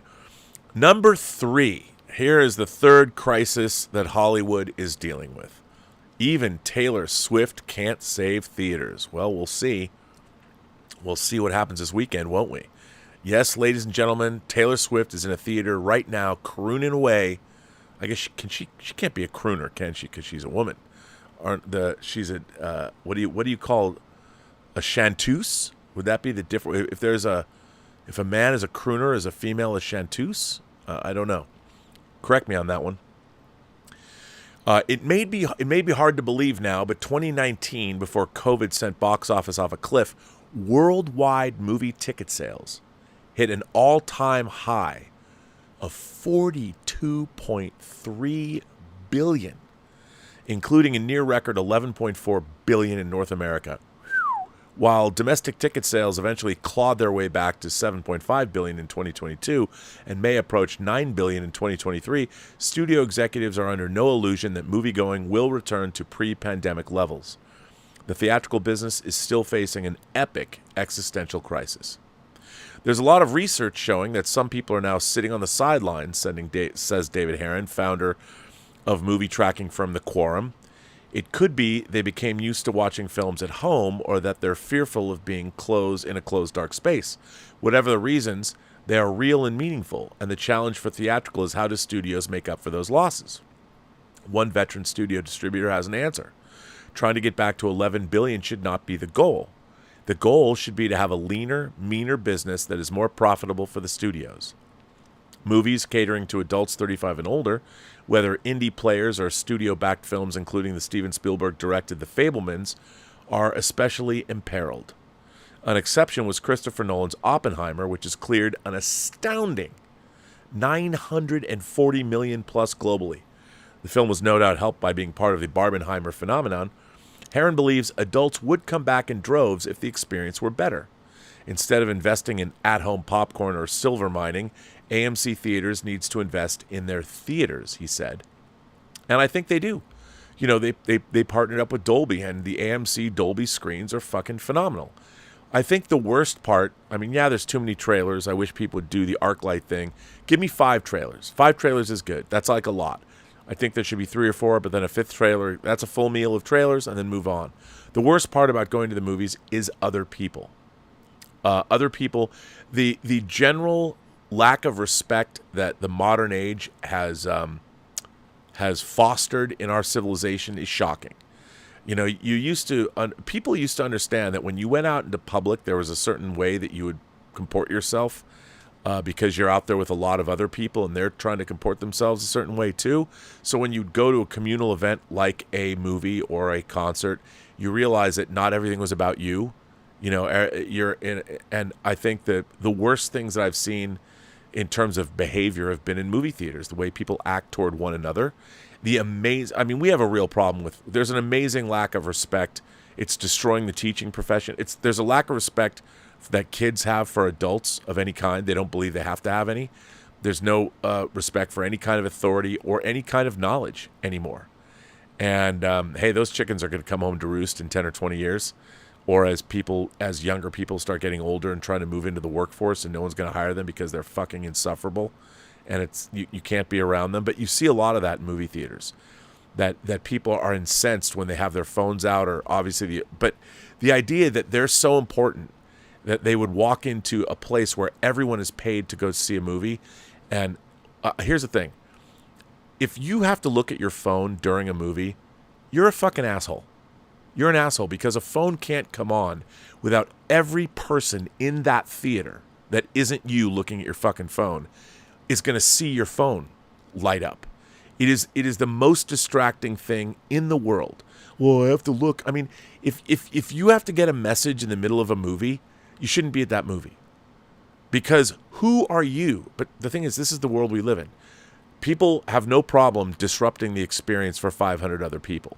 And then, of course, if you say something to them, they'll get rude, or you get into a fight because they're an asshole. And look, I wish everybody, I wish that, in places like that, I mean, there are places like the Alamo Drafthouse that publicly shame people. But for the most part, we have an entire generation and more. And I'm not saying there are the Karens of the world too, that believe that they shouldn't. I mean, by the way, when I say Karen, Elizabeth hates it, because one time I called her a Karen. She's like, I'm not a Karen. I'm like, Not all the time. But, no, I'm just kidding. I love Elizabeth, but sometimes she can be a Karen. But you gotta show respect. People have to have respect in movie theaters. Until that happens, I mean, to be honest, I love movie theaters. I love going. I love the presentation. My local Harkins Theater, I went and saw The Creator twice, and the presentation in their CineX Theater, really, really good. I would have turned the brightness up a bit, but it was really good. Sounds good. Really nice presentation. Love going in that auditorium and seeing a movie there. I hate it when there's some dumb motherfuckers talking or on their phone. I hate it. Because you know what? It says that they're not even paying attention enough to the movie anyway, so why are they there in the first place? They're not going to get anything out of it. If they've got if someone's more interested in their phone, why have you paid to go see a movie? But anyway, that's, I think, a big problem facing theaters. Martin Scorsese's $200 million Killers of the Flower Moon, starring Leonardo DiCaprio, Lily Gladstone, and Robert De Niro, is the next big test for adult skewing titles. Tracking shows the film, which Apple is giving a proper theatrical release via Paramount, opening to a subdued $24 million during the October 20th to 22nd weekend. That's next week. Oppenheimer arrived with tracking at $40 million. And in an unexpected twist, Scorsese's film will have to contend with Taylor Swift's The Eras Tour, which bows October 13th. That's today, and hopes to be a unicorn like Barbie. In an unusual move, AMC Theaters is distributing Swift's concert pick itself. While the project is great for theaters that are clamoring for buzzy content and get their usual take on each ticket sold, about 40% on a big film, it isn't so good for studios who lose the chance to get a lucrative distribution fee. Hey man, if I made a movie now, I'd go directly to AMC and be like, hey, if I handle my own marketing, can I put it in your theater? We'll see. Oppenheimer and Barbie, which were fueled by young and older females alike, proved that consumers remain willing to turn out for an event offering. Yet the rules of what makes a film an event have changed in the post-pandemic era. All of Hollywood was stumped when Mission Impossible Dead Reckoning Part 1 stumbled. Even superhero movies are no longer a sure thing. This summer's The Flash was a major flameout. I have a theory about why Mission Impossible Dead Reckoning didn't do as well as they'd hoped. You know why it didn't do as well as they'd hoped? Because it wasn't that good. And I love the Mission Impossible franchise. It was, to be honest, gobbledygook. And I understand that Chris McQuarrie has been writing those scripts as they go when they make those movies, but that movie does not make a lick of sense. It has some great action sequences, but the movie itself, here's the thing about a Mission Impossible movie. If Ethan Hunt is on the dance floor doing the tango, it should be just as impressive as when he's jumping out doing a halo dive out of a plane or having a helicopter scene or whatever. And the thing is, the story that Mission Impossible Dead Reckoning told was nonsensical. It didn't have a forward narrative thrust, and when Tom Cruise is trying to get up to the top of the mountain to ride his bike and do that stunt we'd already seen a million times before, it's really anticlimactic. I don't think Mission Impossible Dead Reckoning 1 worked at all, to be honest. And that's why it didn't make money. Not because people don't want to see those kinds of movies. They want to see those kinds of movies, but they still have to be good. And these movies are not failing because suddenly people are like, well, you know, these action films, they just didn't work. It's not like people are going, this was the greatest movie. If Top Gun Maverick, being the movie that Top Gun Maverick is, if Top Gun Maverick didn't work, then we can have this conversation. But it doesn't matter what spectacle you're making. It still has to be great. It can't just be good. It has to be great. And Mission Impossible Dead Reckoning wasn't. It wasn't. I mean, Rogue Nation and Fallout are better films. So is Ghost Protocol. I mean, hell, dare I say it? I think Mission Impossible 3 was more entertaining than Dead Reckoning was. And I was so excited for Dead Reckoning. It just didn't deliver the goods. Robert Mitchell of UK-based research firm Gower Street is more optimistic than others in forecasting that global box office revenue could cross $40 billion in 2024 if the rate of growth stays the same. He concedes if is a big question mark, considering that next year's release calendar could see major changes because of production delays caused by the strikes. Marvel's Deadpool 3, for example, had to go on hiatus. At the moment, the film is still officially set to open on May 3rd, which is probably going to get pushed unless the actors' strike ends soon. I don't know how much they've already filmed, but the one thing is that the things that were in the middle of filming, like a movie, they can go right into post and work on that and get those things done, which gives them time so they're not as pressed in the back end, which means they'll probably get better effects. The challenge for theatrical after the strikes will be the same as before and as ever in the streaming era, only more so. Make films with great cultural urgency and strong playability, says Sony Pictures Entertainment Group Chairman CEO Tom Rothman. Get over that high bar and you will prosper. Come under it by an inch, and in the immortal words from the Wizard of Oz, you're really, most sincerely, dead. That's true. That is true. You are dead. Let's see if anybody has anything that they would like to chime in on. Nope. No one has chimed in. No, I think I'm caught up on super chats and tips. I believe so. Yes, indeed. Hang on. I just want to check so I'm not missing from anything from you lovely people, because I wouldn't want to do that. Yep, we're good. Nope, we're not good. There is a lot that I've missed. Paul in Long Beach says, I hope Paul in Long Beach is always funny, but I hope this is a good one because I don't want to be skewered. No. As I've said before, Rob, none of the single guys I play golf with have Disney Plus. They like the movies, but have fallen behind because of homework. Even my wife has lost interest. Marvel has become overwhelming for the layman. I would agree. I mean, I have to tell you, this truly happened to me. I completely lost interest in Marvel, the Marvel Cinematic Universe. I mean, I tuned in to watch Loki, and I'm watching Loki, and it's fine. But I don't think my level of hype for Infinity War and Endgame was off the charts, and I got what I wanted. I have to tell you something, to be honest, because I'm no longer interested like in the MCU at all, like literally my interest, this is terrible to say because collecting hot toys and comics and all that,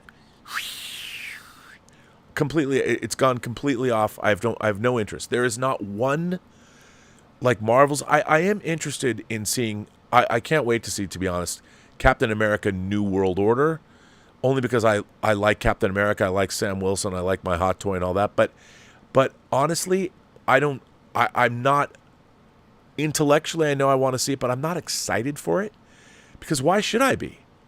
I mean, I have no sense of what are they going to talk about. Is the New World Order because there's Celestials, or there's Deviants running around, or there's the Eternals, or Arasham the Judge, or the Ten Rings? What is the New World Order? It's like and maybe that's the thing about it that I can say it could generate some interest. I have no idea what it's going to be about. So if they put out a banger trailer, if they give me an intellectual idea, like someone said, well, it's about all the nations of the world vying to get to the Celestial. I'm like, I don't think the nations of the world are going to have a problem. Like they find adamantium in the Celestial. I'm like, that's not fun to me. That's not fun to me. I want to know what happens to Sam. I want to know what the predicament is. Civil War, I got that. Winter Soldier, got that. Winter Soldier was great. Winter Soldier worked as a standalone espionage movie. Hail Hydra. It was really, really good. If we know that that's what it's going to be, and I think maybe it could be, I don't know. I don't know if they have the writing staff for it or not. But Captain America New World Order does interest me. But it's got to be good. Other than that, you tell me they're making Avengers Kang Dynasty and Avengers Secret Wars. Dude, I'm telling you, don't care. I don't care. Secret Wars and Kang Dynasty, I mean, the whole thing about Infinity War that made it so great is it was leading up, it was the culmination of where the Marvel Cinematic Universe was going, and Thanos won. Thanos won.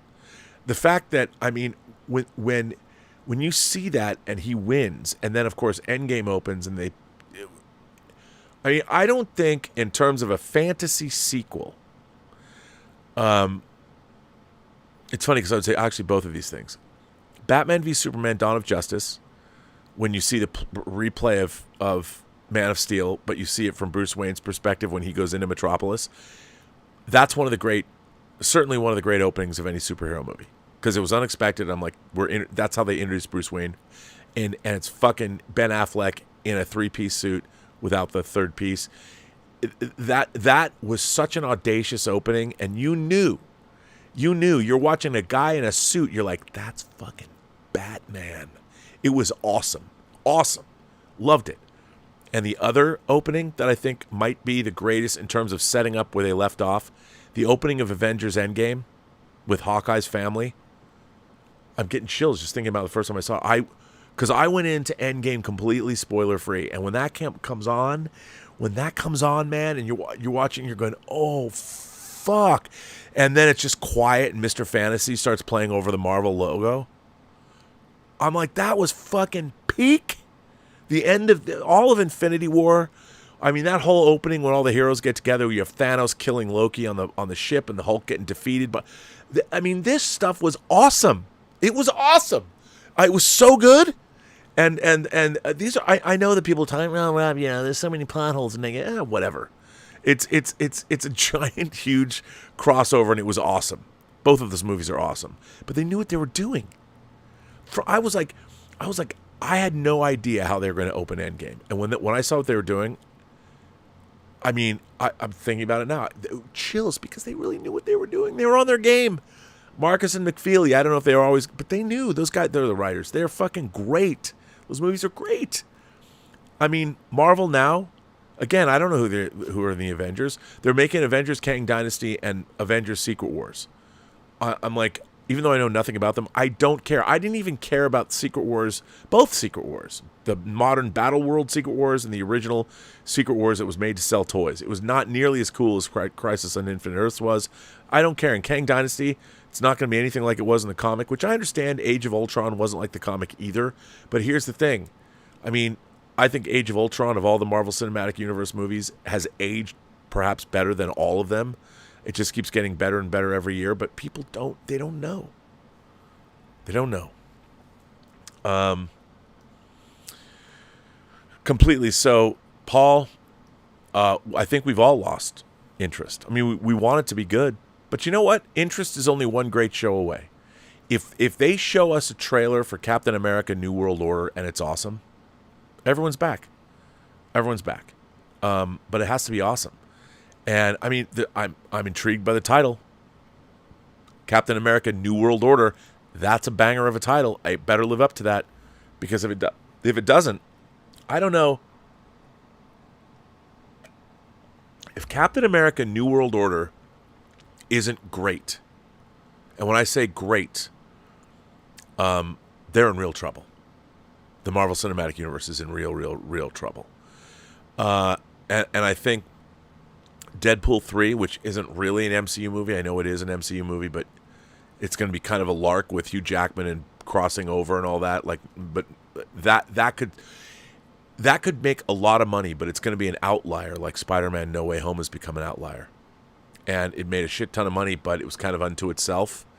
It didn't really at the end of New World Order, or at the end of No Way Home, I would have thought that would be the beginning of the Kang Dynasty or whatever, because of all the multiverse incursions and everything. Oh, there's a lot of people coming in. Who knows? What have they done with that? Nothing. Maybe Deadpool will be part of that and they'll tie it in, but I don't know. Who knows? Vicky, the Vixter. Vixter says, "Hi, Rob. My last day." Were you able to score me that Exorcist disc, by the way? Because I only asked because somebody sent me a thing that said that you could order it again. Maybe they reprinted more. Vixter says, "Hi, Rob. My last day of the London Film Festival is tomorrow. I look forward to sharing all my thoughts with you. I can't wait. Also, send my postal address for your Blu-ray. I will send you a postal address." World in Pajamas. It's Tracy again. I just finished watching the last episode of Sex Education. It's so funny. The writing is fantastic. I've been gifted a bottle of Mr. JD. Is that Jack Daniels? And I'm sipping it. That sounds like a night to me. Sex Education is a wonderful show. If you haven't seen it, watch it. It's really terrific. And I think it does representation very, very well. Really, really good. And you'll see, Nakuti, you'll see the new Doctor Who, and he's great. He's really good in the show. And the World in Pajamas, Tracy says, I love The Queen's Gambit. That was a unique series. The Queen's Gambit was one of my favorite TV shows of the last 5 years. It's fantastic. Why isn't somebody looking at that going, I don't know what the viewing numbers are, but that was great. Great. The Red French Moon is here. Bonjour from France. It's the weekend. I nerd out late. I love the Mission Impossible series, but the first is still the best. De Palma, Cruz, Jean Reno, and Emmanuel Berth. You're not wrong. I don't know if it's the best. I do love it. I recently rewatched it. It's De Palma. By the way, Elizabeth and I watched Carlito's Way, which is also De Palma, which he made right before he made Mission Impossible. And Arrow out of the UK, they had a great 4K disc for that. Mikey Lito. Right, that's right. Okay. Mikey Lito is pointing out that the new Captain America movie is no longer called New World Order. It's called Brave New World. Right, because they couldn't call it New World Order. That's too controversial. You know what? Captain America New World Order is a better title. Brave New World, I get it, is more uplifting. Unless you think of the Aldous Huxley book, Brave New World, which is also, I'm sure they're trying to be evocative of that. New World Order is less incendiary than Brave New World. So you're right, Mikey. I stand corrected. I'm going to get a bunch of people going, Rob, they've changed the title of Captain America. It's not New World Order. It's Brave New World. You're right. See, that's how much I'm paying attention to the Marvel Cinematic Universe now. I don't remember these things. I used to remember everything about the movie, but you are right, Mikey. It is definitely Captain America Brave New World. Did you go to the New York Comic Con, Mikey? How was it? We'll find out. Because tonight, we're going to be talking about it with on the show. Now, let's go back to this article. We've talked about the first 3 crises. Now we're going to the 4th. The AI battle lines are just being drawn. By the way, there's a thing going around showing like somebody's at a high school game and they're cheering, and people are talking about all the bad CG like in the background. They're using these background actors. I don't think that's CG. I think those are actually either animatronic. They do that a lot. The problem is they're not supposed to be that close to the camera. So that was really, really bad. If you've seen that, it's bad. Guardrails surrounding the use of generative AI united creators across Hollywood and proved to be a major point of contention in negotiations between the WGA and the studios. In its deal with the AMPTP, the WGA secured some protections for members that guarantee credit and pay for their work regardless of whether AI tools are utilized in the process. But absent in the agreement is any mention of whether the studios can use writers' material as training data, a hotly contested point in bargaining.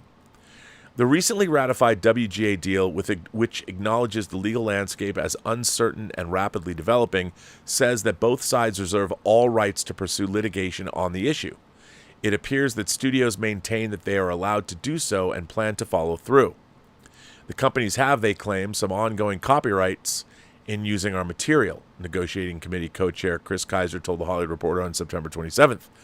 Even as studios battle with writers who do not want to provide the raw materials to build the tools that they fear may one day replace them, AI companies are scraping the internet for copyrighted works owned by those very studios as training data.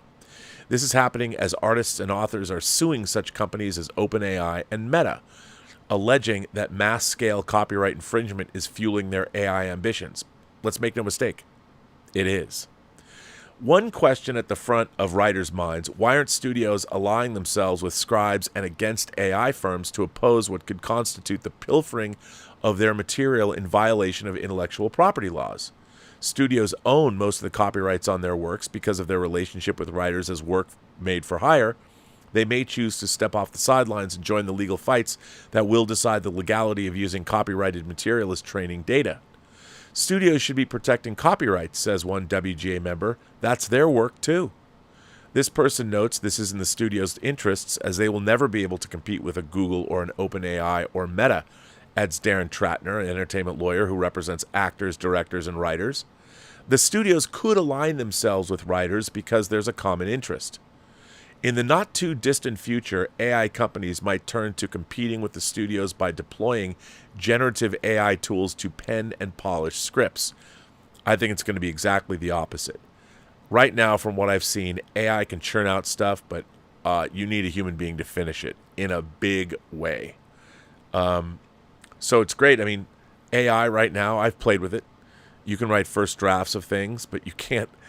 AI is never going to give you a ready-to-shoot script ever, because AI is not really intelligent. All it can do is copy, but it doesn't understand what it's copying and why it's copying it the way it's copying. So you always have to have a human being on one side of AI to fix it. Artwork is different. Like, production artists or commercial artists, I can see that being a much bigger concern, but not yet writing. In the not-too-distant future, AI companies might turn to competing with studios by deploying generative AI tools to pen and polish scripts. Writers will still need to play a part in the process, given that copyrights can be granted only to humans. Some of them that are considered leaders in the field with troves of cash to build up their tech, including Apple and Amazon, already own companies that are part of the AMPTP. The legacy studios, if they intend to train their own AI systems on writers' material, are likely at a major disadvantage. Why would a studio want 100 years of films to be gobbled up by third-party AI programs, Tratner asks, then anyone can use and try and create material based on their intellectual property? Yeah, it's true. I mean, it's all going to be very, very interesting. But I think, and this article is structured in such a way, let's get to it. People want to know. I ran into a guy at him and his wife at this event we were at. We saw this theater. We went up to this farm up in the mountains. It was really fun. He recognized me, and he asked me, why is Mr. Beast on my thumbnail? Now you're going to find out why. And I've talked about this before. I talked about this at the beginning of part 1. Drama's great. And I think everyone will always love to sit down and be entertained by drama. But I think that Gen Z, the modern generation, they are at the center of their own entertainment. They're creating their own entertainment, whether it's TikTok videos or Reels or whatever. The video games, the immersive, the incredible video games, whether it's Baldur's Gate 3, whether it's Starfield, whether it's my beloved Ghost of Tsushima. These video games where you're the protagonist are just as immersive, if not more so, than movies. And you're the one playing. So the quality of video games that are happening now, and Baldur's Gate, you've gotten rid of all that in-game crap, which was killing in my mind. For me, I left video games a couple of years ago entirely. I mean, I was so excited when I got a PlayStation 5. The first game I got for my PlayStation 5 was a Hot Wheels game. I love racing games. Where's SSX for PlayStation 5? Hello? Anyone? But it was so annoying. The Hot Wheels game was cool. I loved all the graphics. So much fun. It was so annoying that you immediately started. I mean, I'm paying $50 for a video game. $50. I don't want to spend a bunch of. I mean, if I want to do an online game or whatever, that's one thing on your phone. They give you all those microtransactions and all that stuff, but not when I've paid $55 for a game. You can't play it. This game I was really excited about, I played it for like 2 days. I'm like, fuck this game. All right, I paid for this game, and now it's asking me to spend a bunch more money to buy more stuff to make my car better so I can enjoy the game more and get further along quicker. I mean, it was so annoying that it just put me off my own PlayStation 5 to get games. It took me a while before I even got interested again. But still, being the protagonist, and I understand loving drama, but if you're participating in something, I mean, even when we were doing on the John Campea show, we started playing Mario Kart, and I was slowly getting better. I mean, I was getting smoked every time by John, but I was getting better because I really hadn't played Mario Kart. So, and that was a lot of fun. Mario Kart was a lot of fun, learning to play and talking smack with your friends or the people you work with. It was great. But anyway, now here is, and arguably Mr. Beast. I mean, look, I can't even go to the grocery store now with seeing Mr. Beast Feastables on end caps, cookies, candy bars, whatever. Mr. Beast is now, he's taken his YouTube channel to the nth degree. And what he's done, people should be taking a really long, hard look at what he's done. There's not going to ever be another Mr. Beast. I'm convinced of that. But what he's done is amazing. So here we go. Number 5, the fifth biggest crisis facing Hollywood. The kids are on YouTube and TikTok. All the aforementioned belt tightening doesn't address a bigger problem for legacy media companies and such insurgents as Netflix and Amazon. Competition for potential viewers' time has never been more intense, and TV in all of its forms, but especially broadcast and cable networks, isn't winning the battle. Linear TV's audience is old, and it's extremely unlikely to get younger. Outside of some live sports, a show on broadcast or cable TV is lucky to draw even 2% of adults 18 to 49, the demographic for which advertisers usually pay a premium to reach, without the aid of multiple days of streaming and DVR playback, which might not involve ads. For teens and younger adults, they've found other things to watch. The majority of TikTok users are under 30, and they spend a lot of time on the app. TikTok users in the United States average more than 80 minutes a day scrolling through videos, according to a 2022 report from market research company Sensor Tower. YouTube users and me also spend more than an hour a day on the platform, where the biggest channels, ranging from Mr. Beast to Cocomelon, have more than 100 million subscribers worldwide. The biggest video game releases out-earn blockbuster movies. Streaming falls somewhere in between, with a user base younger than that of traditional television but older than that of TikTok and some other emerging platforms. It's also the default TV watching vehicle for the largest share of Americans, according to Nielsen, capturing 38.3% of TV usage in August, as compared to 30.2% for cable and 20.4% for broadcast.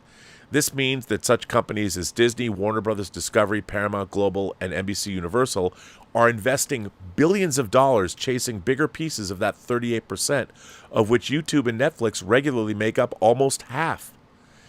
It's a cost that makes sense. They need to be where viewers are, and it also acts as a drag on their bottom lines. Big media companies that dominate Hollywood built themselves on the idea of a captive audience. The audience is broken free and scattered to thousands of corners. The challenge ahead, one that no single company seems to have solved, is to get into enough of those corners to win the audience back. So there you go. Those are the 5 starting last couple days ago. There are the 5 big crises that Hollywood is facing. And I think really it's are they making things that we want to see at the end of the day? And with our changing entertainment landscape, look, I love movies, I do. I love that. But I probably watch more YouTube than anything else. And I don't mean me. I don't watch me. I don't go back and watch my shows. Probably I should, to make it more entertaining for you out there watching. But I watch YouTube. And why do I watch YouTube? Because if I want to watch a deep dive into the issues of today, I can watch 2-hour interviews or hour-long interviews with people that, like Yuval Noah Harari, who I've been talking about on this channel for years. Yuval Harari has the best take on what's going on in Israel right now. And he's an Israeli historian. I've talked about him a lot. His book Sapiens and the book that follows up, Homo Deus. Check that out. Amazing stuff. And his take, his sober, realistic, compassionate take on what's going on. And the fact that Christine Amanpour, whose heart is usually with the Palestinians, has a great bit with him, a 10-minute interview. I think I tweeted it out today. Definitely worth a watch. Going on to YouTube has been a godsend. People make fun of Joe Rogan, but who else is having people on for 3 hours talking? It's great. And YouTube has entirely replaced business analysis for me. And I can jump around and I get accused. It's amazing to me how many people are closed-minded about who they're watching. The great thing about YouTube is you can dip into every channel and get every point of view you want. And I like to watch, to be honest, two wildly opposing views consecutively on the same thing. I mean, that's how I learn. It is amazing to me, especially over the last couple of days, how many people are coming at me and they're not willing to entertain any other points of view. I'm like, you got to be watching all points of view. I mean, you're coming at me and you're expecting me to believe what you want to believe. You want me to believe. And people are mad at me. They're mad at me for being a hardline Zionist. I'm a Jew. I was raised a Jew. And, Hamas is a recognized terrorist organization. There's no equivocating. I don't want anyone to get hurt. I don't like it when families are destroyed. The Palestinians have lost how many people? 1,300 in these bombings over the last day. This was entirely avoidable. Now, yeah, you want to go talk about the last 75 years? There's a lot to talk about. But you can delve into these things and look into them on YouTube. And if you just stay in your own echo chamber, what's the point of that? You don't learn anything. If you're watching shows on YouTube, you're watching and you're just going, you're doing it wrong. I'll tell you right now, you're doing it wrong. Because you don't need to hear what you already believe. What you need to hear is opposing points of view that lets you think about what you believe. Because if you're not challenging your own beliefs, if your beliefs are true and real, they will survive being challenged by alternative viewpoints. You should always be dipping in to something, and no one's going to know. Like, there have been times when I'm like, I'm going to go watch, because people have called me on, I've looked at who you follow on Twitter, and over the last couple of days, it's like, you're turning into a right-winger, you're turning into a fascist. I'm like, gosh, I wouldn't say that's true, but it's all based on the fact that people are judging who it is I'm friends with or listening to or retweeting. I retweet Douglas Murray and somebody gets mad about that. I talk about Yuval Harari, somebody gets mad about that. I mean, the fact is you got to be looking into everybody's points of view because that's the way we learn.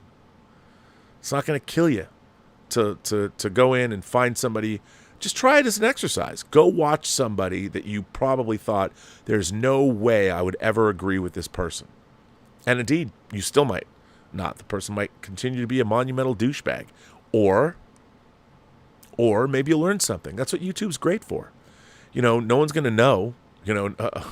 It's so weird that people come after me. It's bizarre. It's a combination of lack of respect and the fact that intellectual inquiry into anything is like, especially the younger generations think that that's evil. Like, how dare you watch this person? How dare you support this person? I mean, and you see it. It's like I watch protesters in campus when campus speakers come. And if students protest the campus speaker, they don't even listen to what they're saying. I'm like, how can you be in college and you're protesting a speaker and you're not going to listen to what they say? Why not listen to what they say? Give them a fair shake. And if you don't like what they say, fine. You don't have to like what they say. But this idea that you'll only listen to people that you think, that you deem worthy, first of all, what the fuck do you know anyway? I mean, no one knows everything, so it's always good to learn more. It's always good to hear different points of view. Always. You never can lose. You never can lose. All you can do is have your perspective broadened, and if you still disagree with somebody, vehemently disagree with them, at least you then have learned more about your enemy or your opposition, and that's always helpful too. You can never go wrong listening to alternative points of view. And I don't always mean they have to be opposed. They can be different points of view. You might be on the same side of an issue, but someone else is coming at it from an entirely different perspective. These are good things. And this is what the internet is for. And I'll tell you something, broadcast TV can't do that anymore. You're looking at news stories in 2-minute bites. What the fuck are you going to learn about that? 2 minutes. You got to go to YouTube. You got to go to these longer shows that are doing these deep dives. We've never had that before. And it's great. And part of that's what's wrong with legacy media. So there we are, ladies and gentlemen, boys and girls, gentle beings, kind souls, however you identify. Those are the 5 problems, the crises that Hollywood is facing, brought to you by Hollywood Reporter. So Dr. Fauci's prison butt that never not makes me chuckle. Dr. Fauci's prison butt has asked, have you ever thought about moving to Austin, Texas? I've heard there's a new non-woke art scene happening out there. Have you thought of getting involved? I've never thought about moving to Austin. It's getting very expensive. I have friends that live there. I know that Joe Rogan's trying to make that the new capital of comedy. You know, I don't know. You know, here's the thing. The whole idea of woke is really just people, honestly, trying to make sure that everybody is treated fairly. I mean, at the end of the day, that's really what it's all about. It's gone too far in one direction, but the overall idea is that marginalized groups or people that never had a voice have a voice. The problem is it's prioritizing that voice over other people's or everyone else's. That's problematic. And the people, like I am the biggest advocate. What do I say at the end of every episode of this show? Every person you meet has a story to tell that you have yet to hear, and all you have to do is listen. And I really believe that. But nowadays, you have people that mean well, but people on the left, but they're dangerously close to fascists because they don't want to hear what anybody else has to say. They have demonized whole groups of people, demonized them, and have decided that those people, bad. And, you know, I don't want to be somebody screaming leftist, but if the shoe fits. And the whole non-woke thing, it'll blow over. It was an overcompensation, and eventually the winds of change will come back, and it'll get normalized because we've realized that the incredible douchebaggery happens all around us, on all sides. And, you know, the idea of woke, I don't like that word because I think that word has kind of lost all of its meaning. I think we all kind of know what it means. But look, we're seeing it everywhere. The idea that the inclusion, equity, all of those things are great in theory. The problem is at the end of the day, you still need people who know what they're doing to make whatever it is that needs to be made. I mean, you can hire the people you want and tick boxes off, but that doesn't mean it's going to come back down to the best person for the job. The best person the person who can do their job the best, because at the end of the day, that's all that matters. A company has a bottom line, and the bottom line is not to be able to say, look at how diverse my company makeup is. No, they're going to have to deliver their product on time and on budget and keep that stock price up. Life is not a fucking charity. It's not a charity. And whatever difficulties, remember, everybody has difficulties. They just have different kinds of difficulties. So if there's difficulties that you have to surmount that I don't, just remember that there's difficulties that I have to surmount that you know nothing about. Everybody's difficulties are different. And if you want to say that well, because of the long history that I've had, my ancestors, whatever, I should deserve this. I'm like, you know what? You were born into that world. You knew what that world was all about. You knew how hard it was going to be, which means you should have prepared yourself to overcome those things.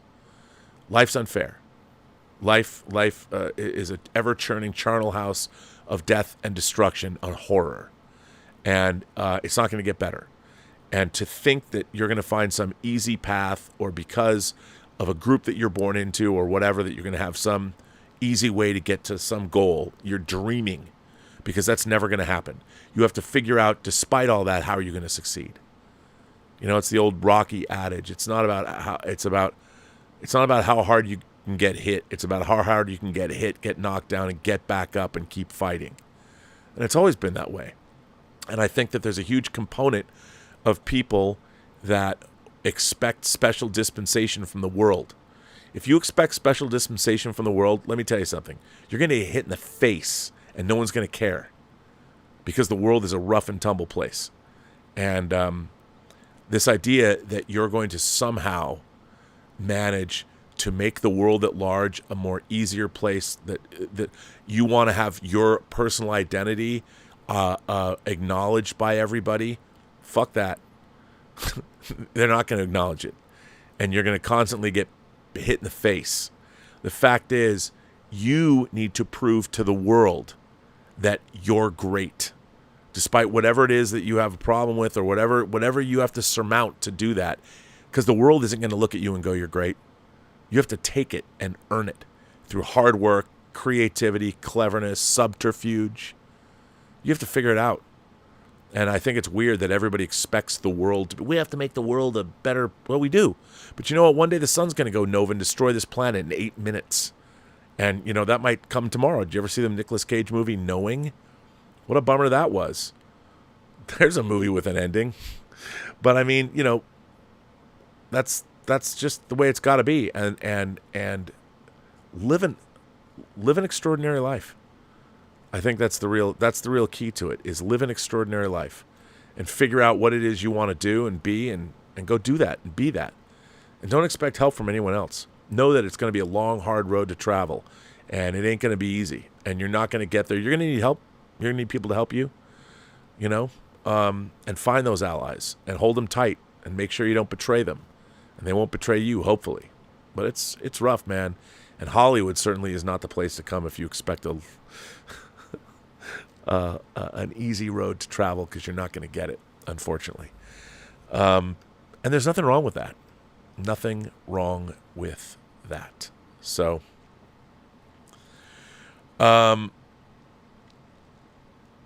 let's see. Jonathan Hurst says, Rob, any rumors out there for a newly coming, well-written Star Trek show or movie in the works? Picard Season 3 can't be it, right? Jonathan? Well, Star Trek itself said there are always possibilities. I honestly don't think that the current regime making Star Trek knows how to make Star Trek. And with Terry Matalas, it was great, but you had a throwback. Remember, Terry Matalas was going back. Picard Season 3 dipped into what had come before, which is what people, with a show like Picard, you wanted some of that familiarity. I haven't seen the new Frasier yet. I've heard, there's 2 episodes out now. Maybe, I've heard it's okay. Star Trek needs really great writing. It needs A-list. When I say something like this, people misconstrue it, but I would love to see the kind of writing like the Queen's Gambit, but the Star Trek version of that. And no, I don't mean a girl that's a chess prodigy that's had a weird life. That's not what I'm saying. I'm saying scripts that are that well written, and of course that's based on it was based on a novel, I believe. So I would love to see that. I would love to see that, and not. Star Trek should not be thought of. Star Trek is an action-adventure, allegorical science fiction show that should have something to teach us about our lives and our world today through the prism of a science fiction action-adventure show. But the writers of current Star Trek think they have something to tell us. When they think, we have a message for you, I'm like, what's your fucking message? Tell me a good story. Your message should be, we've got great, compelling action-adventure, science fiction, allegorical tales to show you. But all of their shows, they're trying to stick in like this messaging. And I'm like, where'd you get that? It came from this idea that Star Trek was this progressive show. It was, but the people that were writing it were not writing progressive programming. And I'll give you an example. I was talking about this the other day, since you brought up Star Trek. In the second season, there's an episode called The Ultimate Computer.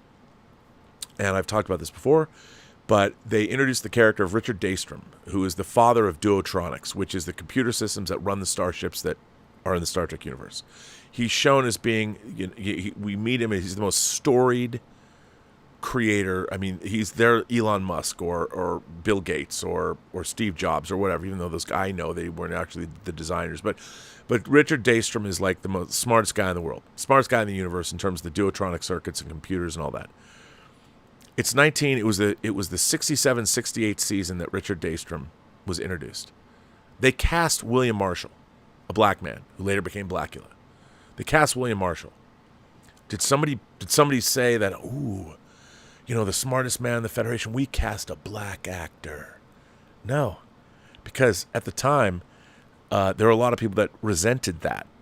So what they did was they just did it. They knew what they were doing. First of all, William Marshall's a great actor. Building on my work. He's great. He's great. That character is great. And that character, the scientist with the hubris, that is a tale as old as time. And it's a great story about a fall from grace. But to hire a black actor to play that character at that time was an act of rebellion and progression. Because I'm sure, I mean, I have no record. I don't know if this is true or not. I don't know if a note was ever written. Well, why do you have to cast? Like, when Percy Rodriguez from the first season.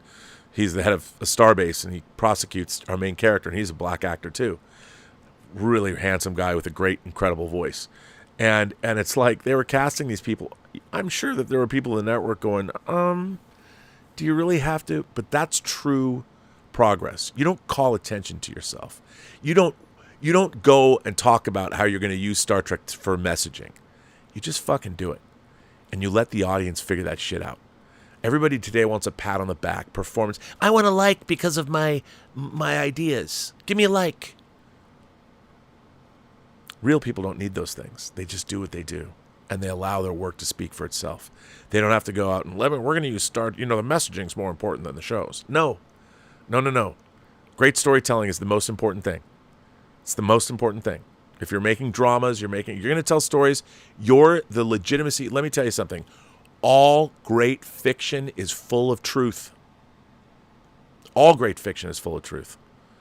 All of it. That's why it's great fiction. If you're not writing truthful fiction, your fiction sucks.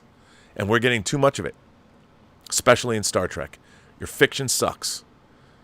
If your fiction isn't true, your fiction sucks. Take that, put it on a t-shirt. There you go. Robert Meyer Burnett says, one of the Burnett axioms, if your fiction isn't true, your fiction sucks. There you go. There's another motto for Robservations. Call it what you will. Burnett Axiom 789. I actually like that. If your fiction isn't true, your fiction sucks.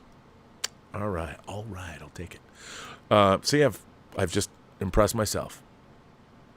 Some days, that doesn't sound too hard. Everything goes back to Star Wars. A World in Pajamas. I love that name. I love that your podcast. You better have that podcast cooking, Science Lady. That's critical thinking, Rob. It's good what you're doing. I hope my podcasts have the same principles. It's important to be open-minded and don't apologize. I agree. It's important to be open-minded. You got to look into these things. Look into all things. And don't just come at something from your perspective. Don't ever be convinced that your position is actually 100% right. It's always a dangerous position to be in. I remember I read a long time ago, never think that you know something utterly. Because if you believe that you know something, you've stopped thinking about it. And if there's something worth thinking about, or if there's something worth knowing, there's always an element that's worth thinking about. So don't ever stop thinking about things. I don't know if I explained that the best, but Red French Moon says 2 of the best villains in Marvel Cinematic TV were Kingpin, Vincent D'Onofrio's Kingpin, and Jessica Jones' Kilgrave, David Tennant. What Disney Marvel villain made a mark? Well, I think Thanos. I think Loki was played off originally as a villain. Loki, Thanos. I mean, in terms of villains, as I think back, I don't know. I mean, I think that the Marvel Cinematic villains have actually been kind of weak other than Thanos, because they never gave you, when Thanos snaps his finger at the end and says you should have gone for the head, that was truly villainous, and he wins. That's a tough call. I don't know. I think Thanos is a great villain. That's what they were building up to. But, I like when villains, I think Ultron could have been a great villain, but then, there wasn't enough time. They needed more time with him, but I love Ultron, but I love him in the comics too. Andrew Christie says, just to add, Rob, it came to mind, Giorgiani, because of your reference to YouTube as a main source of entertainment and information, in case it came across as a random comment. I love rabbit holes. Oh yeah, absolutely. Rabbit holes are good. Let's hear it for rabbit holes. Listen, everyone, I am going to take my leave of you. I'm going to end this show. We're back at 9 o'clock with and Lael Rockwell. We will be back. I know that RM went and saw a hip-hop and comics panel with DMC. I want to hear all about that. I mean, obviously, it is still this year is the 50th anniversary of hip-hop. There's been a lot. Lael obviously went to Brooklyn and went to the celebrations. There's a lot to talk about with the 50th anniversary of hip-hop. I don't think that's something that'll ever go away. which is good. And I want to thank everybody for generously supporting this channel. I've lost a lot of subscribers in the last 2 days because I was mouthing off about this situation in Israel. Hopefully I'll get some of those people back. Some of them aren't coming back ever, and I understand. I hope that peace is restored. I hope that this situation has an ending. But these kinds of horrific terrorist attacks, what they did, and as the videos are coming out, the things are being shared, and more information comes about what went down. It's interesting. They found, anyway, I won't get into it, but it's the whole thing is incredibly unfortunate all the way around. So we'll see where it goes. I hope the rest of the Middle East doesn't get plunged into this. There's a lot of people, liquid natural gas between Russia and Iran. There's a lot of weird stuff going on around the world. I hope it's ended soon. But on that note, I want to thank everybody for generously supporting this channel via super chats and tips and memberships. There is no membership call tomorrow. And next week, I will be traveling. Here's another thing for you fans of this channel. I will not be here Tuesday through Saturday. I'll be back Saturday night, next Saturday night. So I won't be doing a member call. Maybe I'll do a member call after we do Let's Get Physical Media next week. There is a Let's Get Physical Media this week as well, only because I am going to Portland again to shoot for 5 days crisis medicine, tactical casualty care, and the world needs that now more than ever. So anyway, thank you all for watching. I want to thank Tom Jr. Jackson because he's a great moderator, and thank you all for being here. I don't know if anyone else is here moderating, but World in Pajamas says, you'd be a great teacher. That's very nice to say. Jonathan Hurst asks, I know it's hard, but what's your favorite Star Trek novel? Wow, I didn't see there's more of these coming in. I'll tell you that it isn't that hard, because I would say that some of my favorite Star Trek novelists, well, I'll tell you right away, I think my favorite single Star Trek novel I ever read was the Reeve Stevens Prime Directive. That's a classic novel. But if you go old school, older Star Trek novels, like back to the early 80s, Diane Duane's The Wounded Sky and My Enemy, My Ally, those are great. I like Peter David's like Imzadi and Vendetta and Q Squared. Those are really good. David Mack's Mirror Universe Duology, Sorrows of Empire and Rise Like Lions. Those are incredible. Christopher Bennett's books I really liked. I liked Ex Machina, which, believe it or not, is a sequel to Star Trek: The Motion Picture. David Mack's Destiny trilogy is amazing. Both, and the Cold Equations, the Data trilogy is amazing. Articles of the Federation, great book. Really like that. I like the whole Vanguard series, which was set in the time of the original series. I love Peter David's New Frontiers series about Captain Mackenzie Calhoun. A Stitch in Time, written by Andrew Robinson himself. Really like that. There's so many, but that's just off the top of my head. So, Jonathan, there's those things. Yeah, there you go. I hope that helps. But yeah, Scott Bartholomew asks if there's an update on 10 and 20.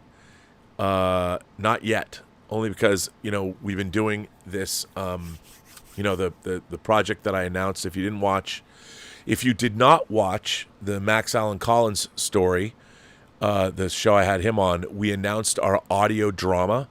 And for those of you who we are doing audio dramas about, we are doing like big audio dramas, like the Sandman audio drama about Max Allan Collins' character Nathan Heller. This is the 19th Nathan Heller novel, and it came out this week, the big bundle. And Liam Shaw himself, Star Trek Picard Season 3's Liam Shaw himself, Mr. Todd Stashwick, is playing Nathan Heller. And these are going to be star-studded radio dramas. We recorded our proof of concept that we're going to crowdfund, and we're going to crowdfund it to get everything we need, to be honest, because I don't know how much this is all going to cost. Never done before.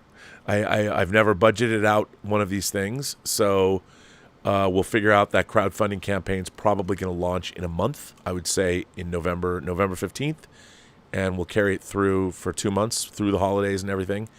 And we have a lot of people, a lot of interesting actors that are going to jump on board. But Todd Stashwick has signed on to play Nathan Heller, and we have already recorded the dialogue portion of the proof of concept. So we're doing these radio dramas. I call them movies without pictures, kind of like what is on Audible. They're not books on tape.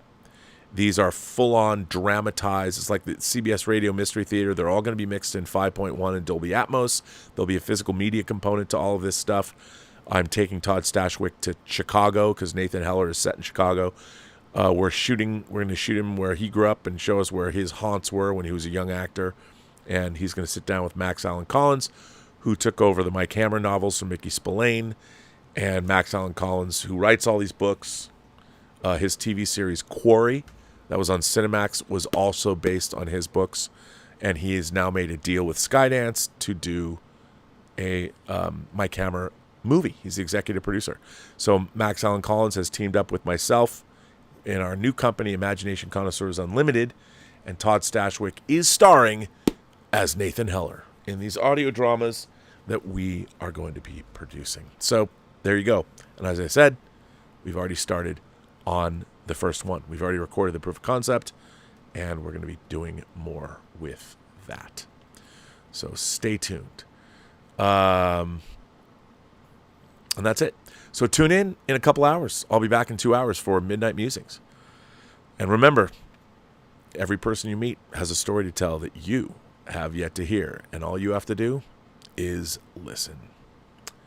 Oh, and Mikey Lito says R&B is Orson Welles Mystery Theater. We've been joking about that, Mikey. We've been calling it, we're not the Mercury Theater. We're the Venus Theater. Oh, yeah. The Venus Theater. That's right. Which everyone seems to enjoy. But join us in a couple hours for Musing at Midnight. Midnight Musings.